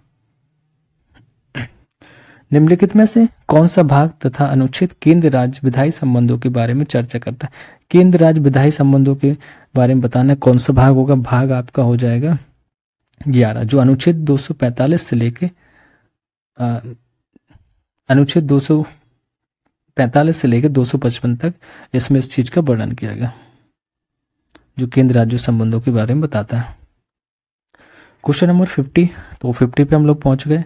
50 में लिखा निम्नलिखित में से किस बात में उच्चतम न्यायालय द्वारा यह टिप्पणी की गई कि भाग 3 एवं भाग 4 के मध्य संतुलन संविधान का आधारभूत ढांचा है? तो भाग 3 और भाग 4 में क्या कहा गया? जो संतुलन है वो संविधान का आधारभूत ढांचा है। तो ये ऑप्शन आपका बी में लिखा है कि जो मिनर्वा मिल बनाओ भारत संघ था, उसमें कहा गया था कि जो भाग 3 है और भाग 4 ये मध्य संतुलन संविधान रखता है। संविधान के मध्य आधारभूत संतुलन रखता है। इस बात में न्यायालय द्वारा यह कहा गया कि मूल अधिकार तथा नीति निर्देशक तत्व हैं जो एक दूसरे के पूरक हैं। क्या है? मूल अधिकार और नीति निर्देशक तत्व एक दूसरे के पूरक बताए गए थे। तो देखिए पॉलिटी के क्वेश्चन है, ये भी आपके स्टेटमेंट में पूछे गए, तो अच्छे से पॉलिटी को भी पढ़ना है। 1 से लेके 50 तक तो आर्टिकल रेडी लेना, सबको डिफाइन कितने पार्टों में किया गया, कौन से पार्ट में अनुसूची में किसका उल्लेख है, बस ये लाइटली भी फिर भी देख लेना। कथन दिए गए, कारण बताना सही गलत। प्राक्कलन समिति को स्थायी मिथ्यात्व समिति भी कहा जाता है। यह समिति सरकारी अपव्यय रोकने की सिफारिश करती है। बिल्कुल सही है, क्योंकि सरकारी जो अपव्यय मतलब बेकार का फजूल खर्च रोकती है। ठीक है, तो दोनों सही हो जाएंगे और व्याख्या भी सही हो रही है। थोड़ा सा देखते हैं इसको। जो प्राक्कलन समिति को स्थायी मित्तीय वित्त समिति भी कहा जाता है, सही है, क्योंकि यह समिति सरकारी अपव्यय रोकने की सिफारिश करती है। संसद की स्थायी समितियों में यह सबसे बड़ी समिति। इस समिति का गठन सिर्फ लोकसभा से किया जा सकता है। टोटल मेंबर लोकसभा के होते हैं। 52 क्वेश्चन नंबर पे 52 में लिखा है कि किसी राज्य की जनसंख्या कितनी होने पर मध्यवर्ती खंड या स्तर पर पंचायत का गठन आवश्यक है। तो बताइए किसी राज्य की जनसंख्या कितनी हो जाए जिस हिसाब से यहाँ पे पंचायत का गठन किया जा सकता है, तो वो आपका आंसर ए हो जाएगा 20 लाख। 20 लाख से अधिक हो जाती है तो हम मध्यवर्ती खंड स्तर पर एक पंचायत का गठन कर सकते हैं। संविधान के जो 73वें जो संविधान संशोधन द्वारा पंचायतों को निर्दिष्ट किए गए जाने वाले विषयों को 11वीं अनुसूची में रखा गया था। तो पंचायत से संबंधित जो विषय हैं 11वीं अनुसूची में। क्वेश्चन नंबर 53 की बात करते हैं। 53 में लिखा है भारतीय संविधान में राज्यपाल द्वारा राष्ट्रपति के विचारार्थ विधेयक सुरक्षित रखना किस देश के संविधान से लिया गया। ठीक है, राज्यपाल देखो किसके लिए, राष्ट्रपति के लिए कोई भी राज्य का कोई भी विधेयक होगा उसको रोक सकता है, लेकिन यह इसमें क्वेश्चन ऐसा पूछा है किस देश से ये लिया गया है, तो वो आपका कनाडा से लिया गया। देखो ये सबको पता था कि रख सकता है, हाँ, तो क्वेश्चन देखो किस टाइप से पूछ रहे हैं, तो ये कनाडा से आपका लिया गया। और बात करते हैं थोड़ा सा कनाडा से लिए गए अन्य प्रावधान भी, जैसे आपका संसदीय प्रणाली है, सशक्त केंद्र को बनाना, केंद्र को सशक्ति देना, अपशिष्ट शक्तियों का केंद्र के पास रहना, जैसे होता है ना आपका 3 विषयों में बांटा गया, तो अपशिष्ट शक्तियां भी केंद्र के पास। राज्यपाल द्वारा राष्ट्रपति के लिए विचारार्थ विधेयक सुरक्षित करना। फ्रांस से देखते हैं, फ्रांस भी दिया गया, फ्रांस से क्या क्या लिया गया, तो जो गणतंत्रात्मक शासन प्रणाली वो फ्रांस से ली गई। ऑस्ट्रेलिया की बात करते हैं, ऑस्ट्रेलिया से आपका प्रस्तावना की भाषा ली गई है, संवर्ती सूची ली गई, केंद्र राज्य संबंध और शक्तियों का विभाजन भी ऑस्ट्रेलिया से। आयरलैंड देखते हैं, राज्य की नीति निर्देशक टीपीएस भी लिया गया। राज्यसभा में विभिन्न क्षेत्रों में मनोनीत जो सदस्य होते हैं वो भी आयरलैंड से, और राष्ट्रपति का निर्वाचन मंडल भी आपका आयरलैंड से लिया गया। 54 की बात करते हैं, क्वेश्चन नंबर 54 में लिखा है निम्नलिखित अनुच्छेदों में से कौन सा एक केंद्र पर यह कर्तव्य आरोपित करता है कि वह बाह्य आक्रमण एवं आंतरिक अशांति से प्रत्येक राज्य की संरक्षा करेगा। तो बताना है 54 का आपका ए हो जाएगा। क्या है ए? अनुच्छेद 355 लिखा है कि अनुच्छेद 355 में ये इसका वर्णन है कि वो बाह्य आक्रमण हो या आंतरिक अशांति से प्रत्येक राज्य की रक्षा करे। यह सुनिश्चित करना है कि प्रत्येक राज्य की सरकार संविधान की व्यवस्थाओं के अनुरूप कार्य कर रही है या नहीं, तो ये सबका वर्णन इसी में किया गया। 55 क्वेश्चन नंबर की बात करते हैं। नीचे दिए गए कथन कारण है। अभी कथन संविधान के उद्देश्य का और संविधान निर्माताओं के विचारों को जानने की कुंजी है। बताना है क्या कह रहा है, संविधान के जो उद्देश्य का है, संविधान के निर्माताओं को विचारों को जानने की कुंजी है। हाँ, तो विचार जान सकते हैं, सही है आप। दूसरा है जहां संविधान की भाषा अस्पष्ट है वहां यह संविधान निर्माताओं के आशय को समझने में सहायक है। यस, ये सुप्रीम कोर्ट ने भी कहा था कि अगर जहां संविधान की भाषा आपको समझ में नहीं आ रही, आप प्रॉब्लम्स को, आप उद्देश्य को या हम बोल सकते हैं प्रस्तावनाओं को पढ़ सकते हैं। तो क्योंकि ये आर्टिकल 355 में इस चीज का जो केंद्र पर 2 कर्तव्यों को आरोपित किए गए, यही आपका है। सॉरी, ए, हाँ सही है, तो ये आपका सही हो जाएगा। क्वेश्चन नंबर 56 देखते हैं। 56 में लिखा है कि निम्नलिखित कथनों में से कौन सा एक उच्चतम न्यायालय के परामर्श क्षेत्र अधिकार के संबंध में सत्य नहीं है, सुप्रीम कोर्ट से रिलेटेड नहीं है, वो बताना में। 56 का आपका सी हो जाएगा, क्योंकि वो सर्वोच्च न्यायालय राष्ट्रपति को परामर्श देने हेतु बाध्य नहीं है ना, उसका मन है देना है देगा, नहीं देना नहीं देगा, मन मर्जी वाला है। फिर सुप्रीम कैसे हो, सुप्रीम कोर्ट ही नाम कैसे पड़ा उसका। तो उच्चतम न्यायालय कभी भी संप्रेषणा से राष्ट्रपति को परामर्श नहीं देता है। सर्वोच्च न्यायालय, सही बात है, वो सर्वोच्च न्यायालय द्वारा दिए गए परामर्श को मानने हेतु राष्ट्रपति बाध्य नहीं है। हाँ, राष्ट्रपति की भी बात पावर है कि आप हमें सलाह दे रहे हैं, हमारी मर्जी, माने ना माने। अनुच्छेद 143 में कहा गया है कि सर्वोच्च न्यायालय को परामर्श संबंधित क्षेत्राधिकार प्रदान करता है। हाँ, अगर है तो सर्वोच्च न्यायालय जाए तो उनके पास मतलब मन चाहे उसका वो सलाह दे सकता है, बट कंपलसरी नहीं है। तो ये आपका 143 में के अनुसार लिखा है कि यदि राष्ट्रपति को प्रतीत होता है कि विधि या तथ्य का कोई प्रश्न पैदा हुआ हो जो सार्वजनिक महत्व का हो, तो वो उससे सर्वोच्च न्यायालय से क्या कर सकता है, सलाह ले सकता है। अब सर्वोच्च न्यायालय राष्ट्रपति को परामर्श देने हेतु बाध्य नहीं है। अब उसका मन है लेकिन उसको दे देगा। क्यों दे देगा? क्योंकि सार्वजनिक हित के बारे में कोई भी रूल बन रहे हैं उस पर सलाह आराम से दे दी जाती है।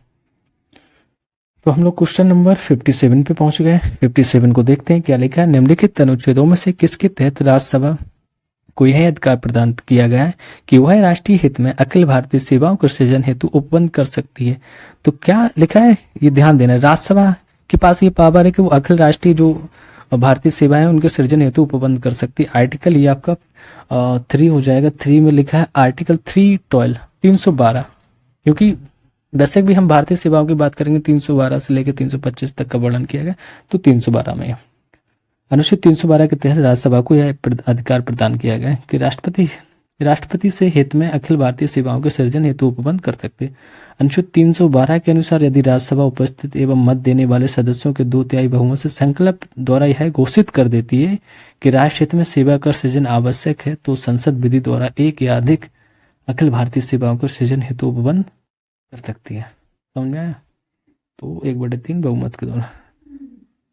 चलिए नेक्स्ट क्वेश्चन 58 देखते हैं। भारत का निर्वाचन आयोग निम्नलिखित में से किन चुनावों का अधीक्षण या नियंत्रण या निर्देशन कर सकता है? तो बताना है आपको क्या है। मुझे तो दिख रहा है कि स्थानीय चुनाव हटा दीजिए, बकाया सारी चीजें सही हो जाएगी।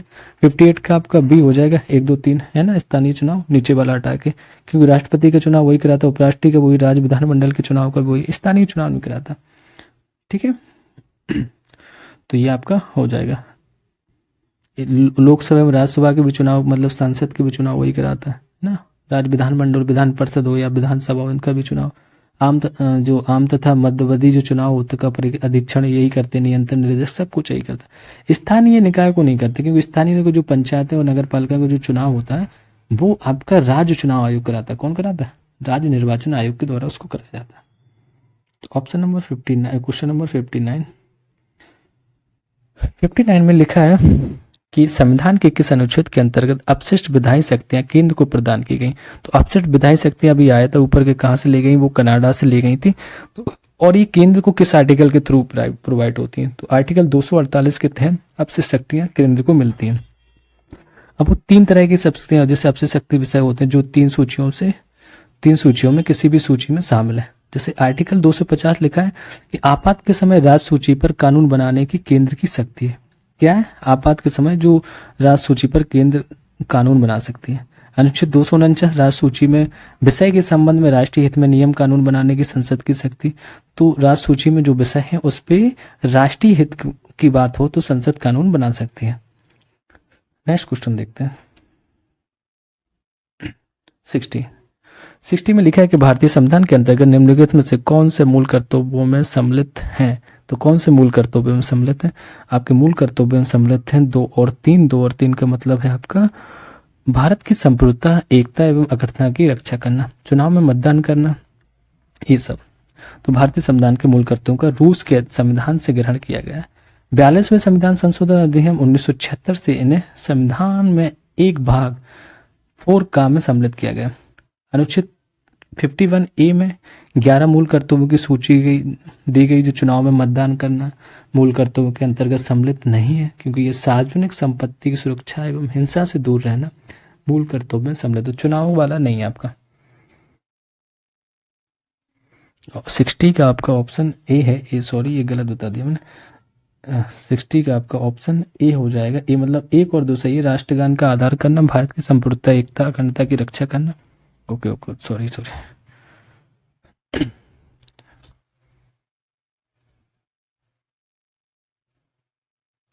61 क्वेश्चन नंबर देखते हैं। निम्नलिखित राज्यों में भारत संघ के संपूर्ण राज्य का दर्जा प्राप्त करने के क्रम में सबसे अंतिम कौन था? तो संपूर्ण राज्य का दर्जा जो सबसे अंतिम में किया वो आपका हिमाचल प्रदेश ने किया था। किसने किया? हिमाचल प्रदेश। क्योंकि अगर हम नागालैंड की बात करें, इसने 1963 में किया था। नागालैंड असम से नागा क्षेत्र को अलग करके 1 दिसंबर 1963 को नागालैंड राज्य बना था।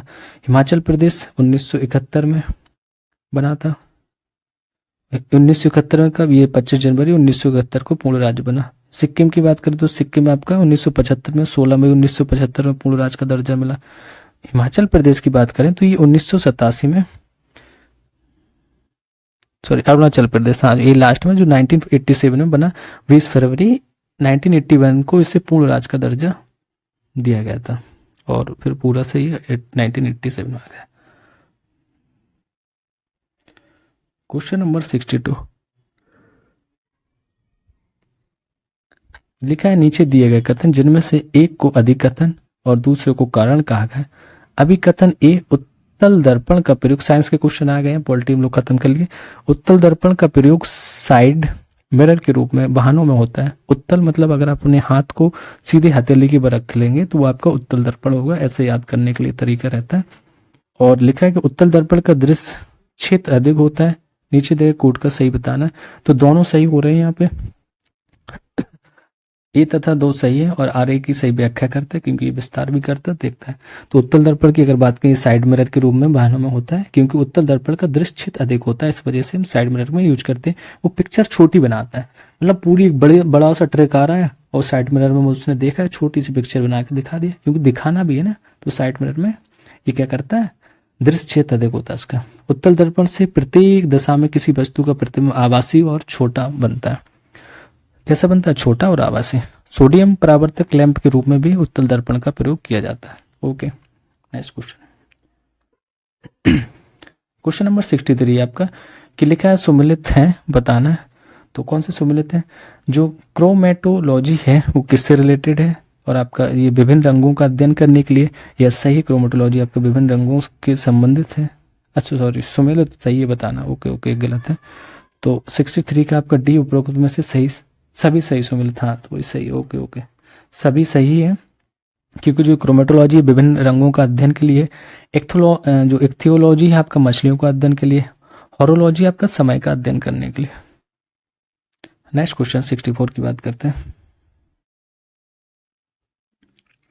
लिखा है सूची फर्स्ट सूची सेकंड से मैच करना है। कुछ लवण दिए गए, उनके रासायनिक नाम दिए गए, तो ये सही है या नहीं है ये हमें देखना है। तो लवण और रासायनिक नाम, तो कुछ तो आपको पता चल रहा होगा, जो साधारण नमक से आप आइडिया लगा लेंगे किसका हो गया, क्योंकि ये सोडियम क्लोराइड होता है। तो ये सोडियम क्लोराइड देख लो कहाँ है, पहले का तीसरा हो जाएगा। तो पहले का तीसरा आपका ए में ही दिया गया, ए में भी है और बी में भी है। तो हम एक ऑप्शन और एक और कोई देख लेते हैं। धावन सोडा की बात करें या नीला नीला ये थोता, ये तो आप रटे ही होंगे ना। नीला तोता किससे होता है कि कॉपर सल्फेट। कहाँ है पहले का, चौथे का पहला, चौथे का पहला ये, तो ये बी वाला आपका सही हो जाएगा क्योंकि वहां पे मैच कर चुके। तो सीधी सी बात करते हैं कि जो साधारण नमक है वो सोडियम क्लोराइड कहते हैं, धावन सोडा आपका सोडियम कार्बोनेट, सोडा की बात करें पोटेशियम नाइट्रेट, नीला थोता होता है copper sulphate. Okay, next question देखते हैं। स्टरलाइजेशन प्रक्रिया होती है, स्टरलाइजेशन प्रक्रिया किसके लिए होती है, ये क्या करता है, तो इसको देखते हैं। 65 का आपका ए हो जाएगा। ए में लिखा है जल शुद्धिकरण में। तो स्टरलाइजेशन का जो प्रोसेस होता है वो जल शुद्धिकरण हो, जैसे हम फिल्टराइजेशन कहते हैं, स्टरलाइजेशन कहते हैं। ये क्या करता है कि जो हानिकारक कीटाणुओं को हटाने का काम करता है। यह प्रक्रिया में जो हम कह सकते हैं क्लोरीनीकरण भी कहते हैं, ओजनीकरण भी कहते हैं, पराबैंगनीकरणों के द्वारा की जाती है। तो ओजनीकरण भी कुछ काम करता है और क्लोरीनीकरण भी कुछ करता है। बैक्टीरिया पानी में डाल दीजिए क्लोरीन, तो बैक्टीरिया को मार देता है। नेक्स्ट क्वेश्चन देखते हैं। 66 क्वेश्चन नंबर लिखा है। 66 में लिखा है कि निम्नलिखित युग्मों पर विचार करना है, उपयुक्त युग्म में से कौन से सुमेलित हैं ये बताना हमें। तो 66 का option is C is right, तीनों सही है। मैग्नीशियम की बात करेंगे तो ये क्लोरोफिल के काम आता है क्योंकि जो क्लोरोफिल पेड़ पौधे अपना भोजन बनाते हैं, उसमें Mg का भी यूज होता है। कॉपर सल्फेट की ये पीड़ानाशक है। चांदी की बात करेंगे फोटोग्राफी प्लेट होती है। ओके, 66 हो गया। नेक्स्ट क्वेश्चन देखते हैं, क्वेश्चन नंबर 67।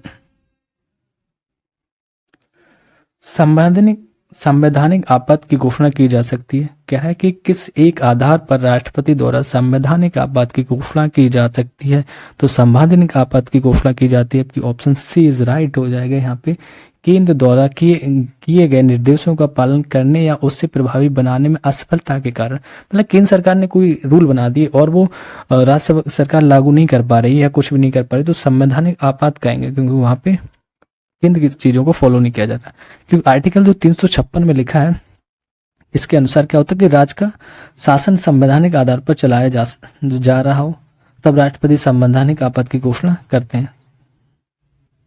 सॉरी, ना चलाया जाए, मतलब संवैधानिक चीजें राज्य में फॉलो नहीं हो रही हैं तो राष्ट्रपति ये घोषणा कर देते हैं। क्योंकि जो भाग 18 है, जिसमें अनुच्छेद 352 से लेकर 360 तक आपात उपबंधों को भी से ही संबंधित है, उसमें आपात चीजों के बारे में बताया गया।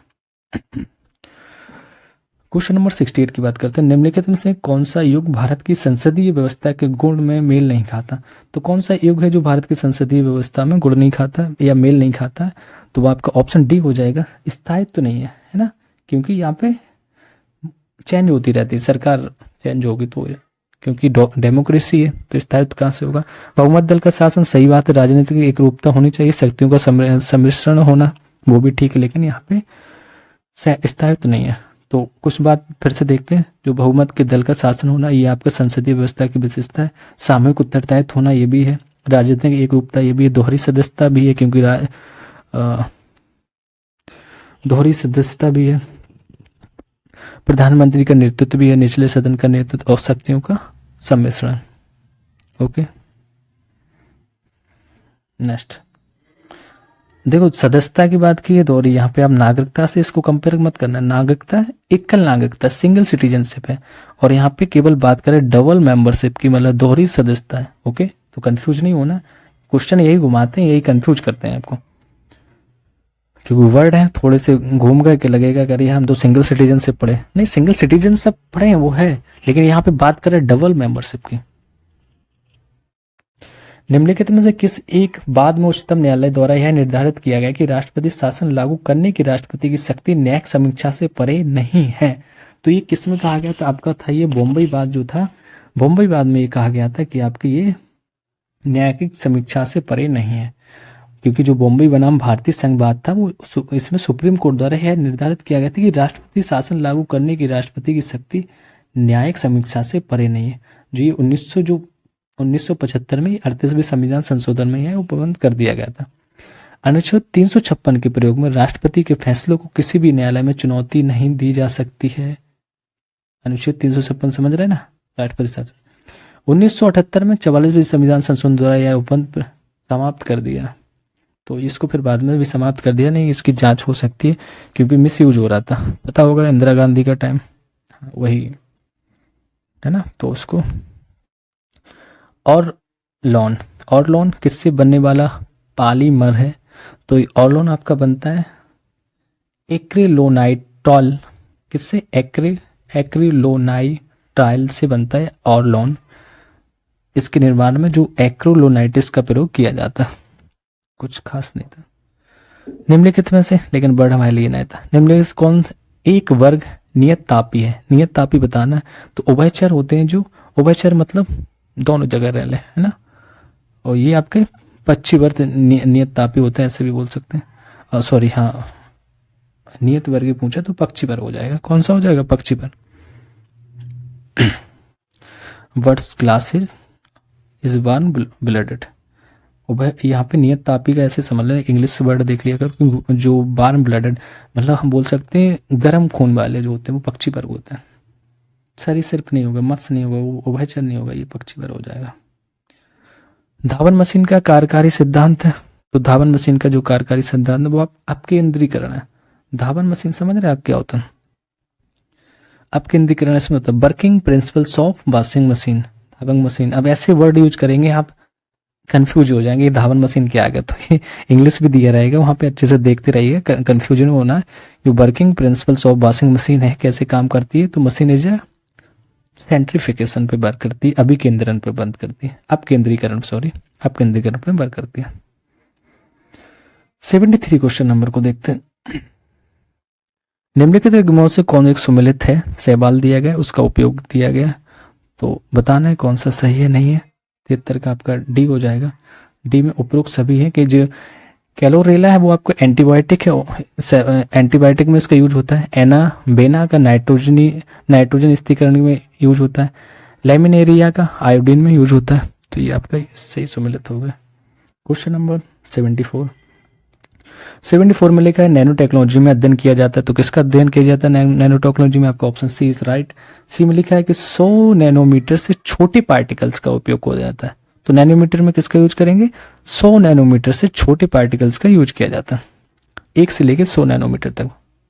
ये जो आकृति एवं भौतिक नियंत्रण एवं भौतिक संरचना उपकरणों एवं प्रणालियों की अधिकल्पना, उनका उत्पादन और उनके अनुप्रयोग है। यह एक अप्लाइड साइंस है जिसमें 100 नैनोमीटर से छोटे पार्टिकल्स पर कार्य किया जाता है। निम्नलिखित कथनों पर विचार करना है। कथन दिए गए कि पादपों में, सत्य कथन बताना है कि पादपों में कोशिका भित्ति या सेलुलोज की बनी होती है। तो समझना है कोशिका भित्ति जो होती है क्या पादपों में सेलुलोज से बनी रहती है? यह सही है। कवकों में कोशिका भित्ति काइटिन की बनी होती है। कवकों में, तो कवकों में भी ये काइटिन की बनी रहती है। इसी हिसाब से ऑप्शन हमारा सी हो जाएगा सही, क्योंकि दोनों है। क्योंकि जो पादपों में कोशिका भित्ति है वो सेलुलोज से बनी है और कवकों में कोशिका भित्ति काइटिन से बनी है। ये ध्यान रखना, काइटिन से बनी रहती है। क्योंकि जो कोशिका भित्ति उसका जो झिल्ली का बाह्य आवरण होता है ये, ठीक है, यह कोशिका का निश्चित आकार बना रखने में सहायक होता है। क्वेश्चन नंबर 76 प्रकाश संश्लेषण की प्रक्रिया में आवश्यक जल का अवशोषण किया जाता है। तो जो आवश्यक जल है वो किससे लेते हैं?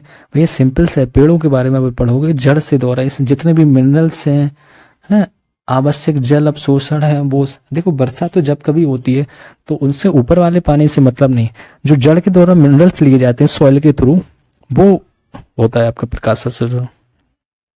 ठीक है, अब इनकी आवश्यकता क्या क्या पड़ती है? इनको कार्बन डाइऑक्साइड हो गया तथा मृदा से जो अवशोषित जो जल है द्वारा, ये जो कार्बोहाइड्रेट जैसे हम लोग एनर्जी के लिए लेते हैं इनका भी होता है।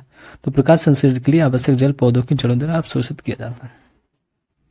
आई होप चीजें समझ में आ रही होंगी। थोड़ा सा एक्सप्लेन करने की बेटर कोशिश करते हैं कि जिससे चीजें दिमाग में कॉन्सेप्ट रहे कि हाँ इसको हमने सुना था, देखा भी था। निम्नलिखित उपकरणों में से किस एक का प्रयोग हृदय संबंधी असमानताओं का पता लगाने में नहीं किया जाता? ये वर्ड हमेशा ध्यान देना है कि जहां पे नहीं आएगा उसको आप अंडरलाइन कर लेंगे कि उसमें नहीं पूछा गया, कंफ्यूज नहीं होना।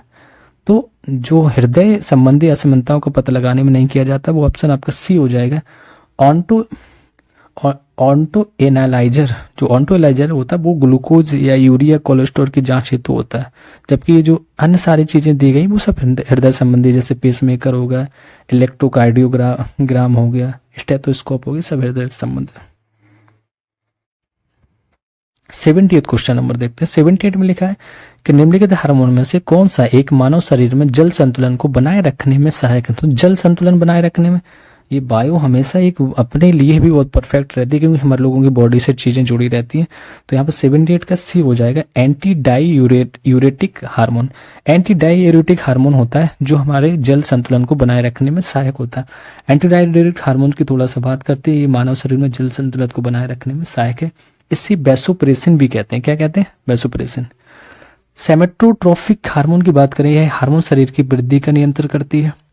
और ल्यूटिनाइजिंग हार्मोन, यह पुरुषों में नर हार्मोन्स के स्राव में प्रेरित करती है।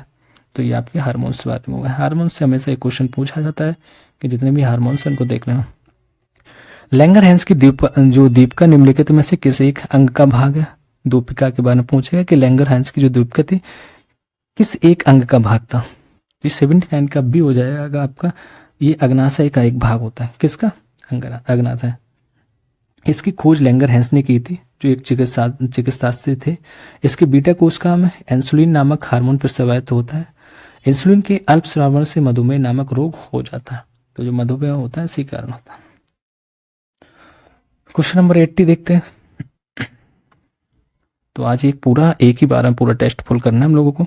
140 ही क्वेश्चन तो यार 80 पे पहुंच गया, थोड़ा सा और बचा, अभी खत्म करते हैं। एक्सप्लेनेशन भी अच्छे से देखते जा रहे हैं। निम्नलिखित में से कौन सा जो वर्णिलबक सेलों में लाल रंग के लिए उत्तरदायी है? तो वर्णिलबक सेलों में जो लाल रंग के लिए उत्तरदायी है वो आपका क्या है? ऑप्शन वी हो जाएगा। यहाँ पे वी मतलब हो गए रोडोप्लास्ट, रोडोप्लास्ट एज रेड ऐसे ही समझ लो। तो बढ़ने लगे पौधों के रंगीन भाग जैसे आपके जो पुष्प हो गया, फल बित्ती है, बीज है, इन सब में ये पाया जाता है। ये हरे रंगों को छोड़कर अन्य कई रंगों लाल, पीले, नारंगी आदि रंग के होते हैं। शैवालों में जो फ्यूलोप्लास्ट नामक परिकरण होता है, जो फ्लोप्लास्ट आपका ए में दिया गया वो शैवालों में होता है, ये भूरे रंग का, जबकि रेडोप्लास्ट लाल रंग के लिए उत्तरदायी होता है। फिर दिया गया कि हमारा जेंथोफिल ये पीले रंग के लिए उत्तरदायी है। लाइकोपिन ये टमाटर का लाल रंग, हाँ लाइकोपिन नहीं लगा देना, वो टमाटर का लाल रंग बनाता है। लेकिन यहाँ पूछा है ना वर्णी लवक, वर्णी लवक सेलों में है ना, ठीक है, इस वजह से रोडोप्लास्ट हो जाएगा। 81 क्वेश्चन नंबर को देखते हैं। लिखा है कि निम्नलिखित में से कौन एक सीरम को सही रूप से प्रदर्शित करता है। सीरम को सही रूप से कौन प्रदर्शित करता है? ऑप्शन सी इज राइट हो जाएगा। सीरम मतलब प्लाज्मा फाइब्रिनोजन, जो प्लाज्मा फाइब्रिनोजन वो सीरम का काम करता है, क्योंकि प्लाज्मा रक्त की आजीविका तरल भाग होता है। रक्त का लगभग 60% भाग प्लाज्मा होता है। यह पचे हुए भोजन एवं हार्मोन का शरीर में संवहन करता है। जब प्लाज्मा से फाइब्रिनोजन जो नामक प्रोटीन निकल दिया जाता है तो ये शेष प्लाज्मा को सीरम कहा जाता है। समझ में आया कि नहीं? जो फाइब्रिन नामक जो प्रोटीन होता है उसको हम निकाल देंगे तो बकाया जो कुछ बचा है वो आपका सीरम कहलाएगा। Question number 82। किसानों को उनकी उपज का बेहतर मूल्य दिलाने तथा कृषि जिन्सों के पारदर्शी व्यापार को सुनिश्चित करने हेतु ई नाम पोर्टल का शुभारंभ कब किया गया था? तो ई नाम पोर्टल कब बनाया गया था? ऑप्शन ए हो जाएगा यहाँ पे अप्रैल 2016। मैंने ये यूपी स्पेशल में कराया गया था, शायद करंट में है ये क्वेश्चन, योजनाओं में है, हाँ कहीं भी योजना में उसमें कराया, भी वीडियो आएगा मिल जाएगा आपको। तो अप्रैल 2016 में इसमें बात क्या है, किसानों की उनकी उपज का बेहतर मूल्य दिलाने तथा कृषि जिन्सों के पारदर्शी व्यापार को सुनिश्चित करने हेतु ई नाम पोर्टल का शुभारंभ अप्रैल 2016 में किया गया था। इलेक्ट्रॉनिक व्यापार होने के कारण किसानों को उनकी उपज की गुणवत्ता के अनुरूप प्रतिस्पर्धी मूल्य प्राप्त होता है। ठीक है भैया, नेक्स्ट देखते हैं क्वेश्चन नंबर 83। देखिए एक चीज और ध्यान देना है, जो भी अपने से अभी मॉक टेस्ट भी घर पे लगा रहे हैं और कुछ चीजें सॉल्व कर रहे हैं, आप अगर हिस्ट्री नहीं हो रहा है तो उसको प्रेशर नहीं लेना है। ध्यान देना यूपी स्पेशल पे, करंट पे और इन्वायरमेंट पोर्शन, तो ये आपका लगभग 60 to 70% चीजें कवर कर लेगा। और बकाया थोड़े बहुत पॉलिटी ये पढ़े हो तो आ ही जाएंगे, 2-4 क्वेश्चन, ऐसा नहीं है। हिस्ट्री में भी एक आध बार तो पढ़ा ही होगा, तो चीजें वहां से कुछ क्वेश्चन मिल जाएंगे। अभी इतनी लेंदी हिस्ट्री है, वो सोचो हम उसको पूरा पढ़ने बैठेंगे तो कोई मतलब नहीं है, समझ गए। क्वेश्चन नंबर 83 में लिखा निम्नलिखित पर विचार करना है। क्या लिखा है इसमें कि होटल, रेस्तरां और जो गहरी कोयले की खदान है, तो उपरोक्त में से कौन श्रम गहन उद्योग के लिए अंतर्गत सम्मिलित है? तो श्रम गहन के लिए सब कुछ आता है, क्योंकि यहाँ पे आपका होटल भी है, रेस्तरां भी और जो गहरी कोयले की खदान वो भी। अब इसमें क्या होता है, श्रम मूल्य का महत्व पूंजी मूल्य की तुलना में अधिक होता है। श्रम मूल्य का महत्व होता है पूंजी मूल्य की तुलना में अधिक होता है। होटल, रेस्तरां, गहरी कोयले खाने आदि श्रम गहन उद्योग के अंतर्गत ही आती हैं। 84 क्वेश्चन नंबर देखते हैं। 84 में लिखा है कि नीचे दिए गए कथन जिनमें से एक को अभिकथन और दूसरे को कारण कहा गया। अभिकथन, एक दी हुई समय अवधि में कीमतें एवं मौद्रिक आय दोगुनी, फिर से देखते हैं, एक दी हुई समय अवधि में कीमतें एवं मौद्रिक आय दोनों दोगुनी होने पर वास्तविक आय पर अपरिवर्तित होती है। वो कह रहे हैं अगर दोनों बढ़ रही हैं, कीमतें भी बढ़ रही, मौद्रिक आय भी बढ़ रही है, तो वास्तविक आय क्या अपरिवर्तित रहती है? बढ़ी हुई कीमतें बढ़ी हुई मौद्रिक आय को प्रति संतुलित कर देती हैं। तो वो एक्सप्लेन भी कर रहा है कि जो बढ़ी हुई कीमतें हैं वो मौद्रिक आय को प्रति संतुलित कर देती हैं। ऑप्शन इज राइट, ए हो जाएगा। स्टेटमेंट दोनों सही, ठीक है, क्योंकि एक ही जो समय अवधि में कीमतें वो मौद्रिक आय या दुगनी आय पर होने पर वास्तविक आय अपरिवर्तित रहती है, क्योंकि बढ़ी हुई कीमतें बढ़ी हुई मौद्रिक आय को प्रतिशत कर देती हैं और इससे वास्तविक आय पर कोई भी प्रभाव नहीं पड़ता। इस वजह से आपके यहाँ पे ये दोनों सही है। क्वेश्चन नंबर 85 को देखते हैं। निम्नलिखित में कौन पूंजी निर्माण की प्रक्रिया में सम्मिलित है? तो पूंजी निर्माण की प्रक्रिया में क्या क्या सम्मिलित होता है? बचत सृजन, हाँ यही है। पूंजी जब निर्माण ही करना है तो बचत सृजन जरूरी है। बचत संग्रहण, वही भी एक ही चीज है। बचत का निवेश, हाँ बचत करके जो हमने कलेक्शन कर लिया ना उसका निवेश भी कर सकते हैं कहीं, तो ऑप्शन इज डी हो जाएगा। यहाँ पे सारी चीजें सही हो जाएंगे। 85 का option is D is right. 86 को देखते हैं। 86 क्वेश्चन नंबर लिखा है कि जीवन की भौतिक गुणवत्ता सूचकांक का प्रतिपादन किसने किया था? जो जीवन की भौतिक गुणवत्ता सूचकांक का प्रतिपादन किसने किया था, ये बताना है। 86 का सी हो जाएगा। ये किया था क्या? मारिस डी मारिस ने। मारिस डी मारिस जो एक भौतिक गुणवत्ता सूचकांक का प्रतिपादन इन्होंने ही किया था। ये 3 संकेतों को चुना था इन्होंने इसमें, क्या? जीवन प्रत्याशा और शिशु मृत्यु दर तथा मौलिक साक्षरता। ये 3 चीजों के आधार पर इन्होंने जो भौतिक गुणवत्ता सूचकांक दिया था, जीवन की भौतिक गुणवत्ता सूचकांक का प्रतिपादन किया था। वह बाजार जिसमें अल्पकालीन राशियों के रूप में उधार लिया दिया जाता, वह क्या कहलाता है? तो अल्पकालीन राशियों के रूप में उधार लिया दिया जाता, उसको हम कहते हैं भारतीय मुद्रा बाजार। क्या कहते हैं? भारतीय मुद्रा बाजार।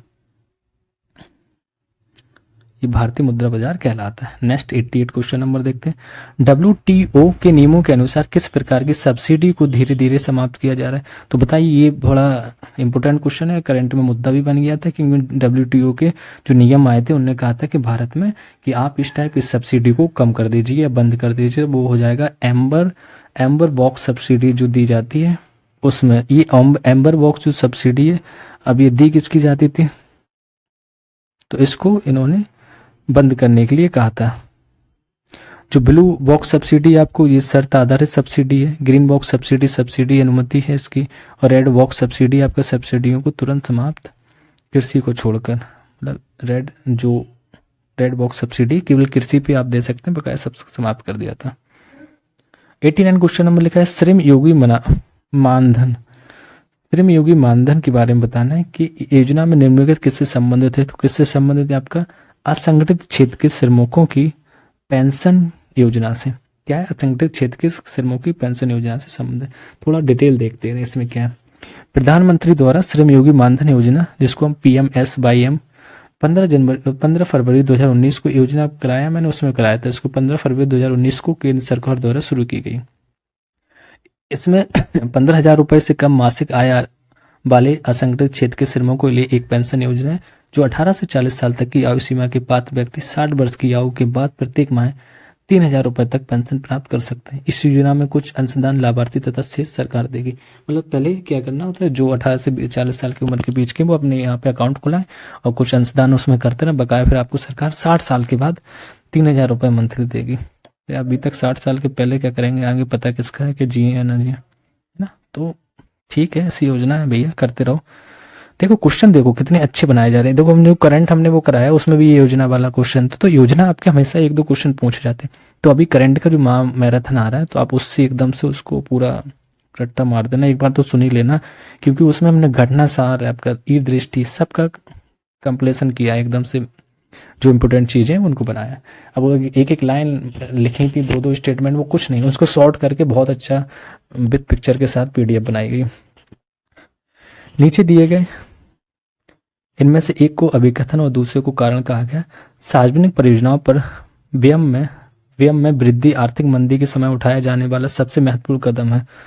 तो सार्वजनिक व्यय उत्पादन वृद्धि को प्रोत्साहित करता है एवं पूंजी निर्माण में मदद करता है। ऑप्शन 90 का ए हो जाएगा। ए में लिखा है कि आपका ए तथा आर दोनों सही है, आर ए की सही व्याख्या कर रहा है। तो ठीक है, समझ में आ गया होगा कि जो सार्वजनिक परियोजनाओं पर व्यय में वृद्धि आर्थिक मंदी के समय उठाया जाने वाला एक सबसे महत्वपूर्ण कदम होता है। क्योंकि अगर हम जब सार्वजनिक व्यय उत्पादन की वृद्धि को प्रोत्साहित करते हैं, तो क्या होता है, पूंजी निर्माण में भी मदद होती है। इस टाइप से इसको देख सकते हैं। क्वेश्चन नंबर 91 पे आ गए हम लोग। तो धीरे धीरे देख रहे हैं, पूरा पेपर ही सॉल्व होने वाला है। एक दिन में पूरा एक ही पेपर कराया करेंगे, इसको पार्टों में नहीं बांटना, क्योंकि समय भी कम है। 8-10 टेस्ट तब भी हम लोग कर लेंगे। 91 देखते हैं। निम्नलिखित में कौन से वित्त मंत्रालय के कार्य है? तो वित्त मंत्रालय के कार्य कौन से? सी हो जाएगा आपका 1, 2, 4। जो ये वित्त मंत्रालय के कार्य है, क्योंकि राजकोषीय नीति का निर्धारण करना, सरकारी व्यय को नियंत्रित करना, बजट का राजस्व अनुमान तैयार करना। ये मौद्रिक नीति का निर्धारण RBI करती है, इस वजह से यहाँ पे गलत हो जाएगा, बकाया सारे चाहिए। आर्थिक समीक्षा तैयार करना, प्रकाशित करने का दायित्व, ये सब ये वित्त मंत्रालय में आता है। बकाया है मौद्रिक नीति है, वो आपका RBI करते हैं। नेक्स्ट क्वेश्चन देखते हैं। Question number 92। निम्नलिखित कथनों पर विचार करने कि वर्ष के अधिकांश हिस्से में बेरोजगार रहने वाले व्यक्तियों की संख्या को सामान्य स्थित बेरोजगारी कहा जाता है। प्रश्न बेरोजगारी प्राथमिक क्षेत्र का एक महत्वपूर्ण लक्षण है। तो इसका ऑप्शन आपका सी है, क्यों दोनों स्टेटमेंट सही दिए गए। ठीक है, क्योंकि मोस्टली क्या है कि वर्ष के जो अधिकांश हिस्से में जो लोग बेरोजगार रहते हैं, ये सामान्य स्थिति बेरोजगारी ही कहलाती है। और प्रचंड बेरोजगारी की अगर हम बात करें, ये प्राथमिक क्षेत्र का एक महत्वपूर्ण लक्षण है। प्रचंड बेरोजगारी कृषि क्षेत्र में अधिक पाई जाती है, क्योंकि प्राथमिक क्षेत्र कृषि है, जो कि प्राथमिक क्षेत्र का एक हिस्सा है। 93 की बात करेंगे तो 93 में लिखा है कि निम्नलिखित पर विचार करना है, उपरोक्त में से कौन से मानव पूंजी निर्माण के स्रोत हैं। तो मानव पूंजी निर्माण के स्रोत बताना। 93 का आपका डी सही है, उपरोक्त सारी चीजें इसमें सही दी गई हैं। लिखा है शिक्षा में निवेश करना, सही है भैया। कार्यस्थल पर प्रशिक्षण देना, वो भी सही है। स्वास्थ्य में निवेश करना, वो भी सही है। प्रवसन करना या सूचना, सारे ऑप्शन यहाँ पे आपके सही हो जाएंगे। 93 इज ऑल राइट। 94 की बात करते हैं, निम्नलिखित में से किस प्रकार की कृषि को कर्तन एवं दहन कृषि के रूप में भी जाना जाता है। कर्तन कृषि एवं दहन कृषि के बारे में बताना है, तो ऑप्शन यहाँ पे आपका ए हो जाएगा। ए मतलब स्थानांतरित कृषि। क्या हो जाएगा? स्थानांतरित कृषि अमेजन के जो सघन वन क्षेत्रों में उष्णकटिबंधीय जैसे अफ्रीका, दक्षिण पूर्वी एशिया तथा उत्तर पूर्वी भारत के भागों में ये प्रचलित है। इसमें क्या होता है कि वृक्षों को काटकर एवं जलाकर, जैसे हम उसके बोलते हैं ना, क्या बोलते हैं, एक वो आपका था कर्तन कृषि को दूसरा भी कहा जाता, अभी नाम नहीं आ रहा, भूमि के, अरे इस टाइप की भूमि कृषि है, ये पूर्वी राज्यों में होता है, मुझे नाम नहीं आ रहा। वृक्षों को काटकर एवं जलाकर भूखंड साफ किया जाता है, इसे कर्तन एवं दहन कृषि के रूप में भी जाना जाता है। ठीक है, आ जाएगा तो भी बता देंगे। क्वेश्चन नंबर 95 देखते हैं। 95 में लिखा है सही सम्मिलित करना, सही शिफ्टिंग कृषि कहते हैं, शिफ्टिंग समझ लीजिए। ठीक है, शिफ्टिंग क्या होता है? वो यही होता है कि जंगलों को काट के फिर ये दूसरी जगह शिफ्ट हो जाते हैं, कुछ दिन खेती करेंगे, 2-4 साल, फिर दूसरी में। तो इससे क्या है, एक जो वनों का एकदम ह्रास हो रहा है ना, वन काट रहे हैं, ये सही था। निम्नलिखित सही सम्मिलित बताना है, तो कौन सा सही है कौन सा नहीं है। 95 का डी इज राइट, सभी सही सम्मिलित हैं, तो सभी सही सम्मिलित हैं, इसका हम डी करते हैं। जिसमें लिखा है लाल क्रांति टमाटर से संबंध उत्पादन से रिलेटेड है, और भूरी क्रांति उर्वरक उत्पादन से, पीली क्रांति की बात करें तो तिलहन उत्पादन से संबंधित है। ठीक है, तो उपरोक्त सारे सही है। 96 क्वेश्चन नंबर पे हम लोग पहुंच गए। 96 देखते हैं। महिलाओं को मुख्य धारा में लाने के उद्देश्य के साथ भारत में जेंडर जो बजटिंग का प्रारंभ किस बजट में किया गया था। तो ध्यान देना, कौन सा पूछा है कि जो मुख्य धारा में अगर महिलाओं को लाना है तो जेंडर बजट किस वर्ष प्रारंभ किया गया। तो 96 का डी हो जाएगा। ये 2005-6 में, 5 और 6 में किया गया था जेंडर बजट, जिससे महिलाओं को मुख्य धारा में लाया जा सके, क्योंकि महिलाओं को पुरुष के समान की जो विकास का लाभ प्राप्त हो सके, मतलब जो पुरुषों को प्राप्त हो रहा है उस टाइप की चीजें। नेक्स्ट क्वेश्चन नंबर 96 की बात करते हैं, सॉरी 97। लिखा है अभिकथन और कारण, खुली वायु में कुछ दिन छोड़ देने पर चांदी की वस्तुएं काली होने लगती हैं। चांदी वायु में उपस्थित ऑक्सीजन से अभिक्रिया कर सिल्वर सल्फाइड का निर्माण करती है। नीचे दिए गए कथन आपको बताना है। यस, ये दोनों सही है तथा आर ए की व्याख्या भी कर रहे हैं, क्योंकि चांदी में भी क्या हो जाता है आपका जो सिल्वरीकरण, मतलब हम इसका रंग काला होने लगता है, और ये वायु में क्या होता है उपस्थिति से ये अभिक्रिया कर सिल्वर सल्फाइड का निर्माण करती है।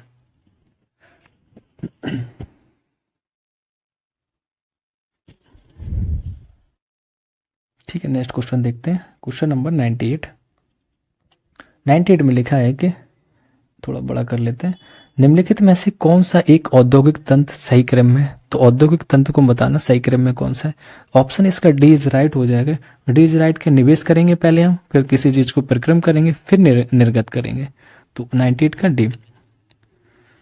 निवेश में जैसे कच्चे माल हो गया, हाँ, फिर श्रम पे जाएंगे, परिवहन, विद्युत एवं अन्य अवसंरचना जो शामिल है वो सारी। परिक्रम में क्या होता है, तो इसमें वो श्रम दिया नहीं गया था, है ना, तो सीधा परिक्रम पे आते हैं। तो दूसरा नंबर परिक्रम। परिक्रम क्या है, जो कच्चे माल को जो परिकृत माल में बदला जाता है। और निर्गत का होता है अंतिम जो उत्पाद है उससे अर्जित आय, मतलब जो अंतिम उत्पाद है, फिर हम जो आय कमाएंगे, बेचेंगे, कुछ भी करेंगे, उससे आय मिलेगी। तो ये 99 क्वेश्चन नंबर पे हम लोग हैं। तो ये आपके थोड़े से अभी रीजनिंग और मैथ से रिलेटेड क्वेश्चन आएंगे, तो डायरेक्ट से ऑप्शन देखते चलेंगे। एक घड़ी में 7:20 हो रहा है। आईने में देखने पर प्रतिबिंब समय क्या बताएगा, जस्ट इसका उल्टा बताएगा। आप इसको इमेज बना सकते हैं माइंड में अपना, सीधा देखेंगे कि टाइम इसका क्या हो जाएगा, वो हो जाएगा 4:40। एक सिंपल एक ऐसा भी है इसका कि टोटल जो उनका ऐड होना चाहिए, टोटल ऐड कितना होना चाहिए, वो 12 घंटे ही होना चाहिए अगर उल्टी पिक्चर बन रही है। सबसे अच्छा कॉन्सेप्ट तो मुझे यही लगता है कि इसका क्या है, मैं डायरेक्ट बता रहा हूँ आपको कि 12 घंटे ऐड होना चाहिए। 7 4 11 और 20 मिनट ये 40 मिनट, ये क्या हो गया आपके 1 घंटा ही हो गया, टोटल टाइम 12 घंटे हो गया, बस खत्म कहानी।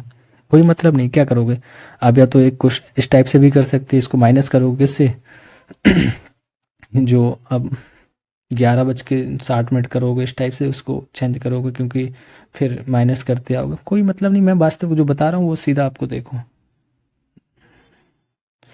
100 क्वेश्चन नंबर लिखा है कि यदि किसी माह का तीसरा दिन सोमवार है तो निम्नलिखित में से उस माह की 21वीं तारीख से 5 दिन बाद कौन सा दिन होगा। इसके लिए थोड़ा सा फॉर्मूला रहता है, आप देखेंगे। अगर इजी क्वेश्चन दिए गए तो आप बहुत आसानी से ही निकाल सकते हैं। बकाया इसको ऑप्शन आपका यहाँ पे सी हो जाएगा, बकाया आप सॉल्व करके भी देख सकते हैं, क्योंकि रीजनिंग के क्वेश्चन है जो सोमवार का पूछा गया। 21वीं तारीख से 5 दिन बाद कौन सा दिन होगा, देख लीजिए 21वीं तारीख से 5 दिन के बाद कौन सा हो। ठीक है, क्योंकि ये इस टाइप के क्वेश्चन सॉल्व करना थोड़ा टाइम टेकन है। ये कोडिंग डिकोडिंग का क्वेश्चन, सांकेतिक भाषा दी गई, टीचिंग और वो सारी चीज़ें। तो 101 में क्या करेंगे, नंबरिंग से देखेंगे। सबको पहले आप नंबरिंग कर देंगे 1 2 3 4 5 6 सारे नंबर्स को, फिर इधर वाले नंबर दिए गए ये आपकी जो चीटिंग लिखा है इसको भी कर देंगे। ठीक है, फिर देख लेंगे, मैच कर लेंगे कौन सा शब्द बन रहा है। हमें जो ग्रेडियंट बनाना है तो किससे मैच कर रहा है, कौन कौन से वर्ड लिए जाएंगे, बना लोगे आराम से, इतने तो से आ रहे हैं आप लोग, है ना। नेक्स्ट क्वेश्चन देखते हैं। दक्षिण पूर्व को पूर्व कहा जाता है, पहले चारों डायरेक्शन बनाएंगे। अब दक्षिण पूर्व को पूर्व कहा जाता है, दक्षिण पश्चिम को दक्षिण, और आगे आगे भी परिवर्तन का यही क्रम चलता है। तो उत्तर को क्या कहा जाएगा, तो उत्तर को आपको बताना है क्या कहा जाएगा। इस टाइप की डायरेक्शन आप बनाएंगे, चेंज करते रहेंगे सबको, और ये आपका हो जाएगा यहाँ पे डी ऑप्शन सही, क्योंकि ये उत्तर पश्चिम हो जाएगा। देखिए, अगर समझना है तो आप ऐसे दक्षिण, वो कह रहा है कि दक्षिण पूर्व को, दक्षिण पूर्व क्या है, ये डायरेक्शन को पूर्व कहा जा रहा है, यहाँ हम ईस्ट कर देंगे, पूर्व कर देंगे। ठीक है, फिर कहा कि दक्षिण पश्चिम को दक्षिण, और दक्षिण पश्चिम क्या है, ये दक्षिण पश्चिम, इसको पश्चिम, इसको क्या कहा जा रहा है, दक्षिण कहा जा रहा है। और आगे भी इस टाइप के चेंजेस होते रहेंगे, तो हम देखेंगे उत्तर पश्चिम हो जाएगा, कि उत्तर को क्या कहा जाएगा, उत्तर पश्चिम कहा जाएगा।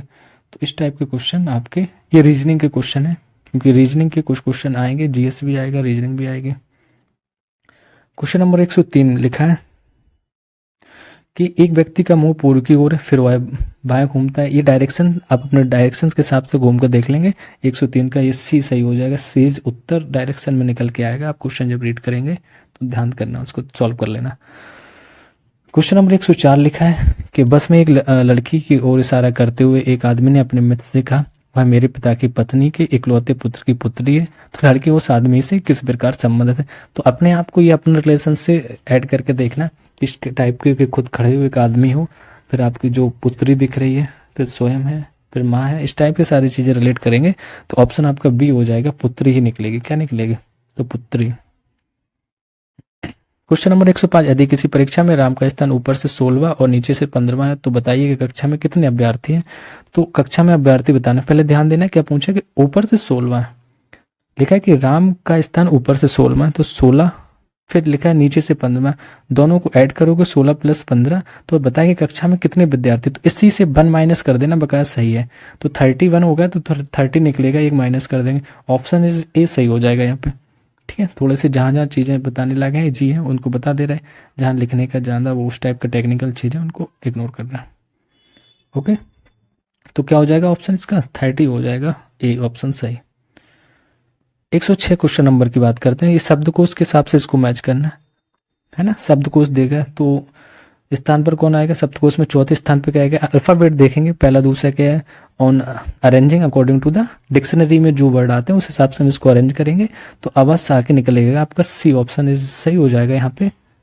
Okay, next question, question number 107 की बात करते हैं। निम्नलिखित विकल्पों में से कौन सा एक नीचे दिए गए शब्दों का सार्थक क्रम दर्शाता है। सार्थक क्रम देखना है क्वेश्चन नंबर 107 में। तो पहले क्या आता है, अगर हम इसमें सीधा देखें, पहले भी ये बीज ही तो आएगा ना, ऑप्शन सी सही हो जाएगा कि पहला दिया है बीज आएगा, फिर पौधा बनेगा उससे, फिर हमें क्या फल मिलेगा, फिर उसको हम भोजन के रूप में ग्रहण कर लेंगे। फिर से क्वेश्चन नंबर 108 दिया गया है, हमें एक सीरीज पैटर्न को फॉलो करना रहेगा। कौन सा पैटर्न बन रहा है, जैसे यहाँ पे अगर हम ऑप्शन बी पे जाते हैं, बी में लिखा है सी ए ना, तो हम क्योंकि यहाँ पे कमी कट करेंगे तो सी ए देख लेंगे, यहाँ सी ए बन रहा है, ये सी ए बन रहा है ना। तो यहाँ पे इधर भी सी ए कर देंगे, ओके, बी वाले ऑप्शन को सी, फिर ए आ जाएगा तो सी ए यहाँ भी बन गया। इस टाइप से फिर ए सी फिर सी ए फिर ए सी फिर सी ए, ये पैटर्न बनता रहेगा। ऑप्शन आपका बी हो जाएगा। क्या हो जाएगा? बी हो जाएगा। क्वेश्चन नंबर 109, पैटर्न फॉलो करना है, सीरीज दी गई है, सीरीज का क्वेश्चन है ये आपका रीजनिंग का। तो 109 में क्वेश्चन नंबर में लिखा है कि कितना ऐड करते चलिए। आप कितना ऐड हो रहा है? अगर हम 3 का डबल करेंगे 6 प्लस 1 करेंगे 7 हो जाएगा। 7 का हम 3 से मल्टीप्लाई करेंगे और प्लस 2 कर देंगे। 7 3 जा 21 प्लस 2 करेंगे। देखो क्या हो रहा है, मल्टीप्लाई भी एक बढ़ रहा है आपका, पहले 2 से मल्टीप्लाई करा, अगर हम इससे करेंगे पहले 2 से मल्टीप्लाई करेंगे प्लस 1 कर देंगे,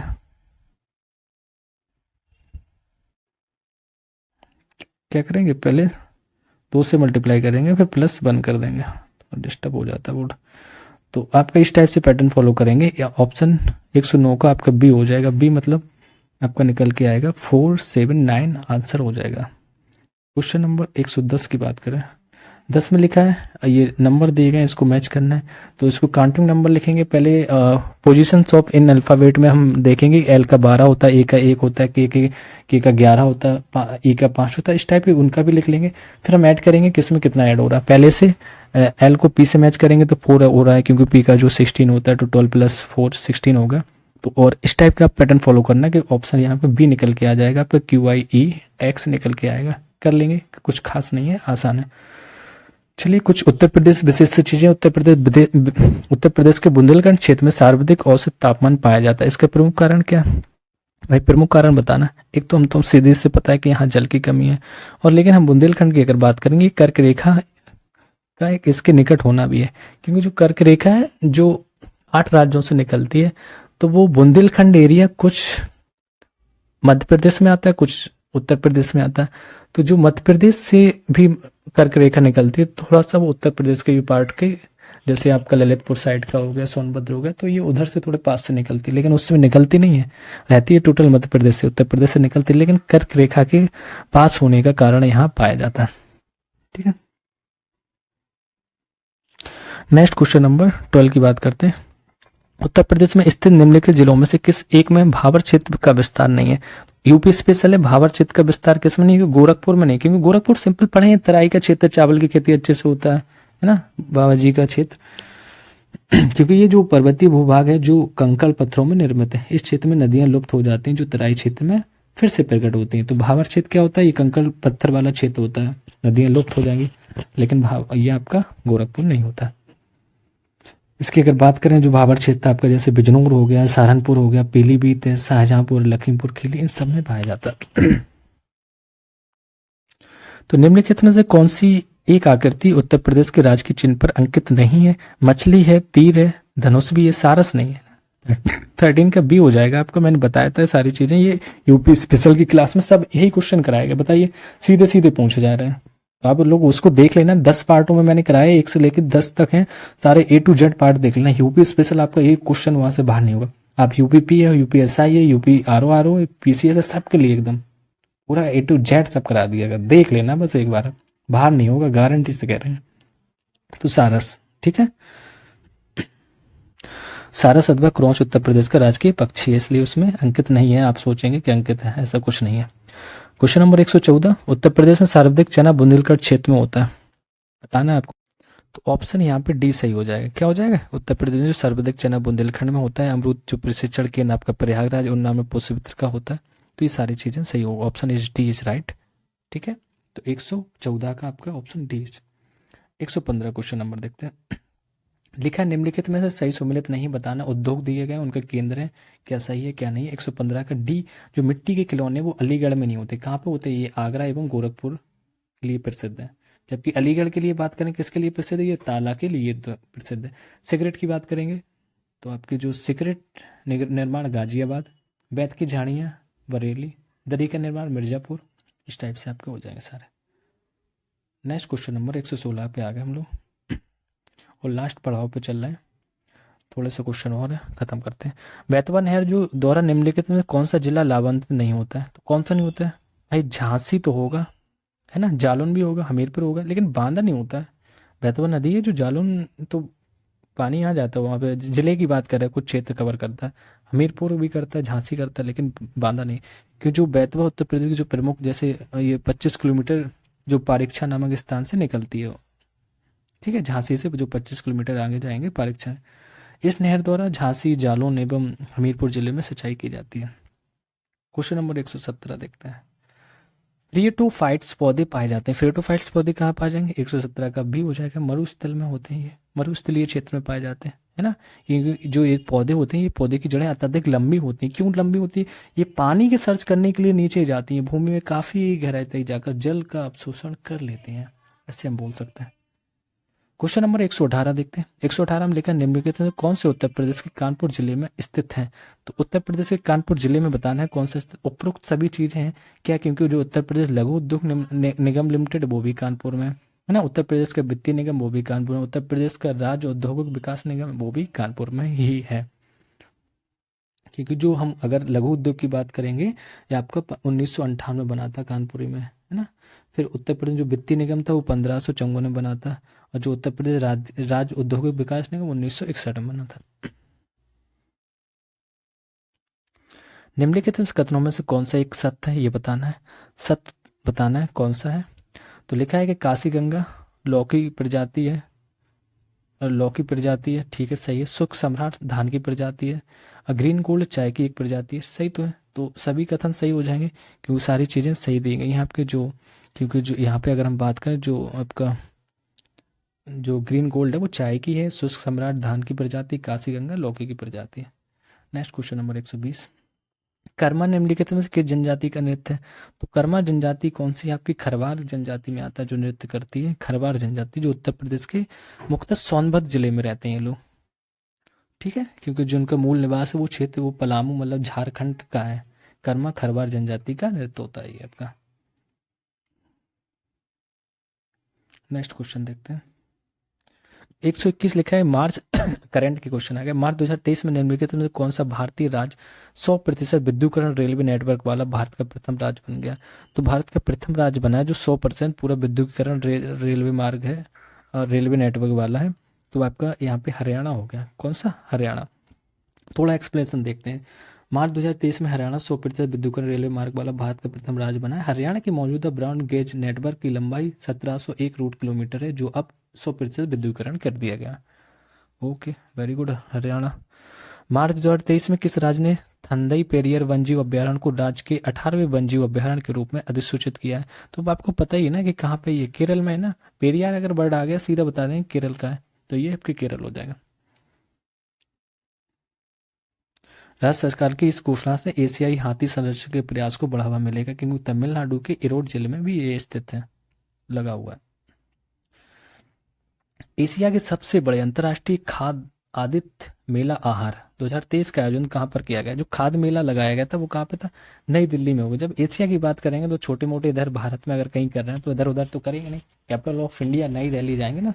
तो एशिया के सबसे बड़े जो अंतर्राष्ट्रीय खाद्य एवं आदित्य मेला पुरस्कार जो आहार 2023 का आयोजन 14 से 18 मार्च 2023 तक नई दिल्ली में किया गया था।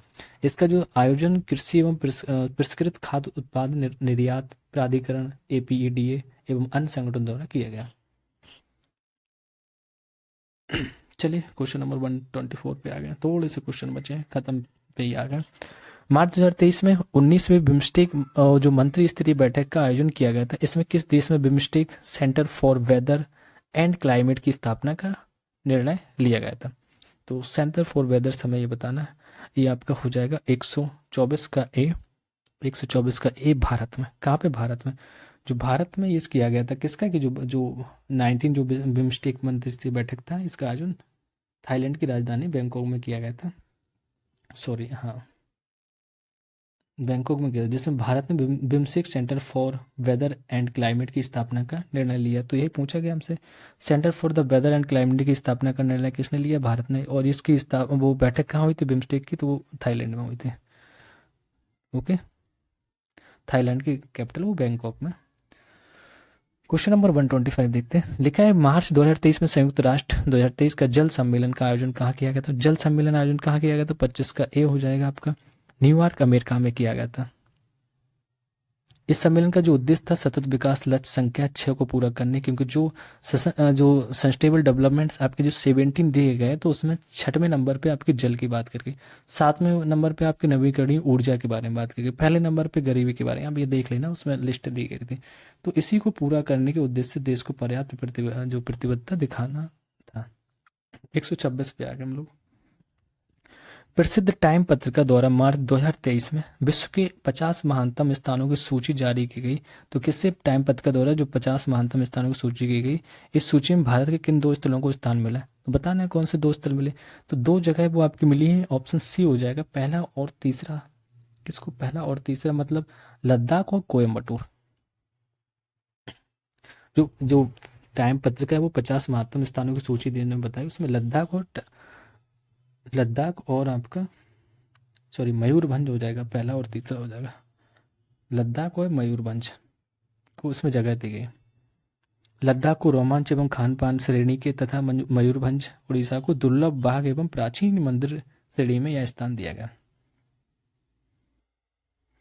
मयूरभंज और लद्दाख ध्यान देना। मार्च 2023 में जारी विश्व प्रसन्नता रिपोर्ट मतलब हैप्पी इंडेक्स आया जो 2023 का संबंध निम्नलिखित कथनों में कौन सा सत्य है ये बताना है। इस सूची में फिनलैंड को प्रथम स्थान प्राप्त हो, भैया हमेशा फिनलैंड उसका नाम ही ऐसा तो हमेशा फिन रहता है, हैप्पी रहता है। भारत का इस सूची में 126वां स्थान है। इस दोनों ऑप्शन इस पे सही हो जाएंगे। भारत का 126वां स्थान है। ठीक है, यह जो प्रकाशन है ये संयुक्त राष्ट्र निर्वहनीय विकास समाधान नेटवर्क द्वारा इसको रिपोर्ट ये प्रस्तुत करता है। क्वेश्चन नंबर 128 की बात करते हैं। 128 में लिखा उच्चतम न्यायालय द्वारा मार्च 2023 में चर्चित अडानी हिंडनबर्ग मामले में जांच हेतु किसकी अध्यक्षता में एक समिति का गठन किया गया। भैया अडानी ये हिंडनबर्ग बहुत हाईलाइट रहा था मामला, तो ये तो आपका क्वेश्चन पूछेगा ही। तो न्यायमूर्ति इसमें जो अध्यक्षता गठित की गई इसकी जांच के लिए वो न्यायमूर्ति अभय एम स्प्रे द्वारा की गई। किसके द्वारा, इसमें जो न्यायमूर्ति अभय एम स्प्रे, लगभग इसमें कुल 6 सदस्य रहेंगे, तो इनकी देखरेख में ये आपका रहेगा। ठीक है, क्योंकि इसमें देखा गया था कि अडानी समूह की जो शेयरों की कैसे गिरावट की गई उसकी जांच के लिए सारी चीज़ें की गई। इसमें बहुत मामला हाईलाइट रहा था ये तो ध्यान देना किसका, फिर से एक बार देख लो कौन थे, न्यायमूर्ति अभय एम स्प्रे, भूलोगे नहीं अब। क्वेश्चन नंबर 129, मार्च 2023 में प्रधानमंत्री नरेंद्र मोदी द्वारा ग्लोबल मिलिट्रीज श्री अन्न सम्मेलन 2023 का उद्घाटन कहाँ किया गया। भाई अन्न मिलिट्रीज की ये स्थापना की बात की गई, तो ये आपका नई दिल्ली में किया गया था, क्योंकि यहाँ पे जो मिलिट्री श्री अन्न इसमें जो बाजरा को इसका वो बताया गया था, दिल्ली में किया गया था। इस अवसर पर प्रधानमंत्री द्वारा मिलिट्री 2023 पर एक डाक टिकट एवं सिक्का जारी भी किया गया था। ओके ठीक है भैया, प्रधानमंत्री जी अच्छा कर रहे हैं। मार्च 2023 में जारी विश्व वायु गुणवत्ता रिपोर्ट 2023 में विश्व के सबसे प्रदूषित देशों में भारत का कौन सा स्थान, तो सबसे प्रदूषित देशों के हिसाब से भारत का स्थान हमें देखना है। 130 में आपका बी हो जाएगा। बी का मतलब है आपका 8वां स्थान है भारत का। कौन सा स्थान है, 8वां। तो हम देख लेते हैं सबसे बेकार कौन सा, सबसे अच्छा कौन है। विश्व के जो शीर्षतम प्रदूषण देशों में चार्ट का प्रथम स्थान, मतलब सबसे गंदा चार्ट, हम तो 8वें नंबर पे हैं। 31वां क्वेश्चन नंबर देखते हैं। मार्च 2023 में निम्नलिखित में से कौन वंदे भारत एक्सप्रेस ट्रेन का संचालन करने वाली पहली महिला बनी। तो वंदे भारत जो एक्सप्रेस ट्रेन का संचालन कौन करता है, तो 31 का ए हो जाएगा, सुरेखा यादव। ये क्वेश्चन पूछा जा सकता है यूपी से, क्योंकि बात करते हैं 131 में वंदे एक्सप्रेस ट्रेन का संचालन करने वाली पहली महिला है। सुरेखा यादव एशिया की पहली महिला लोको पायलट भी हैं। इन्होंने सोलापुर स्टेशन से मुंबई के CSMT स्टेशन के मध्य इस सेमी हाई स्पीड ट्रेन का संचालन किया था। देख रहे हो विनोद। क्वेश्चन नंबर 132, मार्च 2023 में किस देश के प्रधानमंत्री ने भारत के स्थानीय रूप से निर्मित विमान वाहक पोत INS विक्रांत का दौरा किया तथा ऐसा करने वाले वह पहले विदेशी नेता बने। तो इसमें बात कर रहे हैं ये ऑस्ट्रेलिया की। फिर से देख लेते हैं, 2023 में किस देश के प्रधानमंत्री ने भारत के स्थानीय स्वरूप से निर्मित विमान वाहक, स्थानीय स्वरूप से निर्मित विमान वाहक, मतलब कितनी थोड़ा सा भरोसा बन रहा है ना भारत के लोगों के प्रति, क्योंकि उसके जो स्थानीय निर्मित विमान वाहक था उससे INS विक्रांत का दौरा किया था। ऐसा करने वाले पहले विदेशी नेता बने वो ऑस्ट्रेलिया के थे। ओके, नेक्स्ट क्वेश्चन देखते हैं, क्वेश्चन नंबर 133। मार्च 2023 में संयुक्त राष्ट्र के सबसे कम विकसित देशों का LDC शिखर सम्मेलन दोहा कतर में संपन्न हुआ। इस सम्मेलन में भारत के किस पड़ोसी देश को सबसे कम विकसित देशों की सूची से बाहर कर दिया गया है? तो सबसे कम विकसित देशों की सूची से आपको भूटान को कर दिया गया, क्योंकि अब थोड़ा भूटान भी डेवलप होने लगा है ना, कोई बिल्कुल हल्के में लेके रखे थे। मार्च 2023 में संयुक्त राष्ट्र सम्मेलन के विकसित देशों में LDC का शिखर सम्मेलन दोहा कतर में संपन्न हुआ है। सम्मेलन में भारत के पड़ोसी देश भूटान को सबसे कम विकसित से बाहर कर दिया गया। ओके, नेक्स्ट क्वेश्चन देखते हैं, थोड़े से क्वेश्चन और बचे हैं। मार्च 2023 में आसियान भारत व्यापार शिखर सम्मेलन कहाँ संपन्न हुआ? तो आसियान की बात करें, आपका ये होगा था कुआलालम कुआलालमपुर कुआलालमपुर में हुआ था। ये आपका 134 का ए सही है। और इसमें बात करें किसके लिए होता है, इसमें ये सम्मेलन रणनीतिक जो व्यापार साझेदारी के लिए आसियान भारत आर्थिक संबंधों को मजबूत करने और आगे बढ़ाने के लिए किया गया था।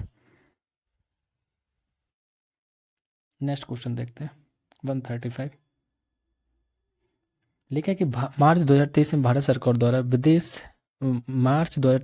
सरकार द्वारा नई विदेश व्यापार नीति जो 23-24 की घोषणा की गई। इस नीति के अनुसार किस वर्ष तक भारत के कुल निर्यात को $2 ट्रिलियन तक बढ़ाने का महत्वाकांक्षी लक्ष्य निर्धारित किया गया है? तो $2 ट्रिलियन हम कब तक बढ़ा लेंगे? इसमें रखा गया है आपको 2030 तक हम $2 ट्रिलियन तक पहुंच जाएंगे। ठीक है, कौन सा? जो कुल निर्यात को $2 ट्रिलियन तक।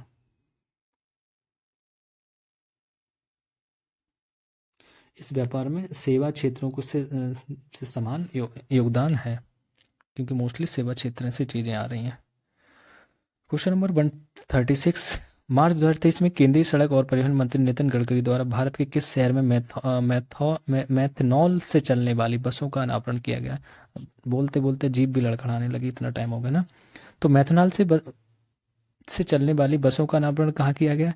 ऑप्शन सी हो जाएगा बेंगलुरु में, क्योंकि पूर्ण चले थे यहाँ पे बसें सारी मैथनॉल से चल रही हैं आजकल, क्योंकि जो उद्देश्य कार्बन उत्सर्जन को कम करने के लिए किया गया है, जिससे जो नितिन गडकरी ने यहाँ पे ये कराया था आपका। मार्च 2023 में प्रधानमंत्री नरेंद्र मोदी द्वारा भारत के किस शहर में देश के पहले public ropeway network urban transport ropeway की आधारशिला रखी गई? अर्बन ट्रांसपोर्ट की आधारशिला कहाँ रखी गई, क्योंकि ये पहले पब्लिक रोपवे नेटवर्क है। तो 137 का डी हो जाएगा यहाँ पे वाराणसी में। कहाँ पे? वाराणसी, क्योंकि जो वाराणसी में, इसको उत्तर प्रदेश के वाराणसी में अर्बन ट्रांसपोर्ट की आधारशिला रखी। इसमें रोपवे की लंबाई है जो 3.8 किलोमीटर होगी। इस परियोजना पर कुल 644 करोड़ रुपए व्यय हुआ। क्वेश्चन नंबर 138 देखते हैं। मार्च 2023 में निम्नलिखित में से किसे भारतीय वायुसेना द्वारा पश्चिमी क्षेत्र में लड़ाकू इकाई की पहली महिला कमांडर नियुक्त किया गया? तो लड़ाकू इकाई की पहली महिला कमांडर किसे नियुक्त किया गया? तो 138 का आपका सी हो जाएगा। सी में लिखा है सालिजा धामी। कौन होगी? सालिजा धामी। तो मार्च 2023 में सालिजा धामी को भारतीय वायुसेना द्वारा पश्चिमी क्षेत्र में लड़ाकू इकाई की पहली महिला कमांडर नियुक्त किया गया। भारतीय वायुसेना के 90 वर्षों के इतिहास में यह पहली कोई महिला कॉम्बैट यूनिट की कमांडर बनी है। निम्न युग में से कौन सा सही सुमिलित नहीं है? युद्धाभ्यास है, और आपको ये सैन्याभ्यास भी कह सकते हैं इनको। किस देश के साथ क्या हुआ था देखना है। 139 का आपका सुमिलित नहीं है, वो नहीं है आपका बोल्ड कुरुक्षेत्र भारत एवं जापान का नहीं था, ये आपका भारत एवं सिंगापुर के मध्य आयोजित किया गया था। बकाया सारी चीजें सही है। जो अफेंडेक्स 2023 था वो भारत एवं दक्षिण अफ्रीका देश के बीच में। फ्रिंजेक्स था वो आपका 2023 भारत एवं फ्रांस। जैसे नाम है उस हिसाब से समझ सकते। फ्रिंजेक्स मतलब भारत फ्रांस। खंजर 2023 भारत एवं किर्गिस्तान। खंजर है मार एकदम। तो बोल्ड कुरुक्षेत्र किससे था? सिंगापुर से था आपका। 140 क्वेश्चन। तो हम लोग अपने बिल्कुल लास्ट कगार पे पहुंच गए, और यहाँ ये लास्ट क्वेश्चन है कि मार्च 2023 में SCO पर्यटन प्रशासन के प्रमुखों की बैठक का आयोजन कहाँ संपन्न हुआ? SCO के जो पर्यटन के प्रमुख की बैठक कहाँ हुई थी? तो 140 का आपका ए हो जाएगा। ए में लिखा है वाराणसी में। ध्यान देना, SCO की जो उत्तर प्रदेश के वाराणसी में संपन्न हुआ, क्योंकि 2023 में जो बैठक हुई थी इसका उत्तर प्रदेश के वाराणसी में। एक बैठक में वाराणसी काशी के SCO देशों की पहली पर्यटन एवं सांस्कृतिक राजधानी घोषित किया गया। किसको? वाराणसी को पर्यटन एवं सांस्कृतिक राजधानी घोषित किया गया इसी बैठक में। तो आप लोग ध्यान देना, इस टाइप के क्वेश्चन आपको, ये मॉक टेस्ट बहुत ही हेल्पफुल है। अच्छे से एक बार रिवीजन कर लेना, सभी लोग देख लेना। और जो कोई RO या PCS का एग्जाम देने जा रहा है तो अपने दोस्तों को भी इसे शेयर कर देना, क्योंकि यहाँ पे आपको इस प्लेटफॉर्म पे पूरा करंट अफेयर, यूपी स्पेशल और ये मॉक टेस्ट जितने भी धै के हो पाएंगे, या MEC IAS के जितने जिसके भी हो पाए,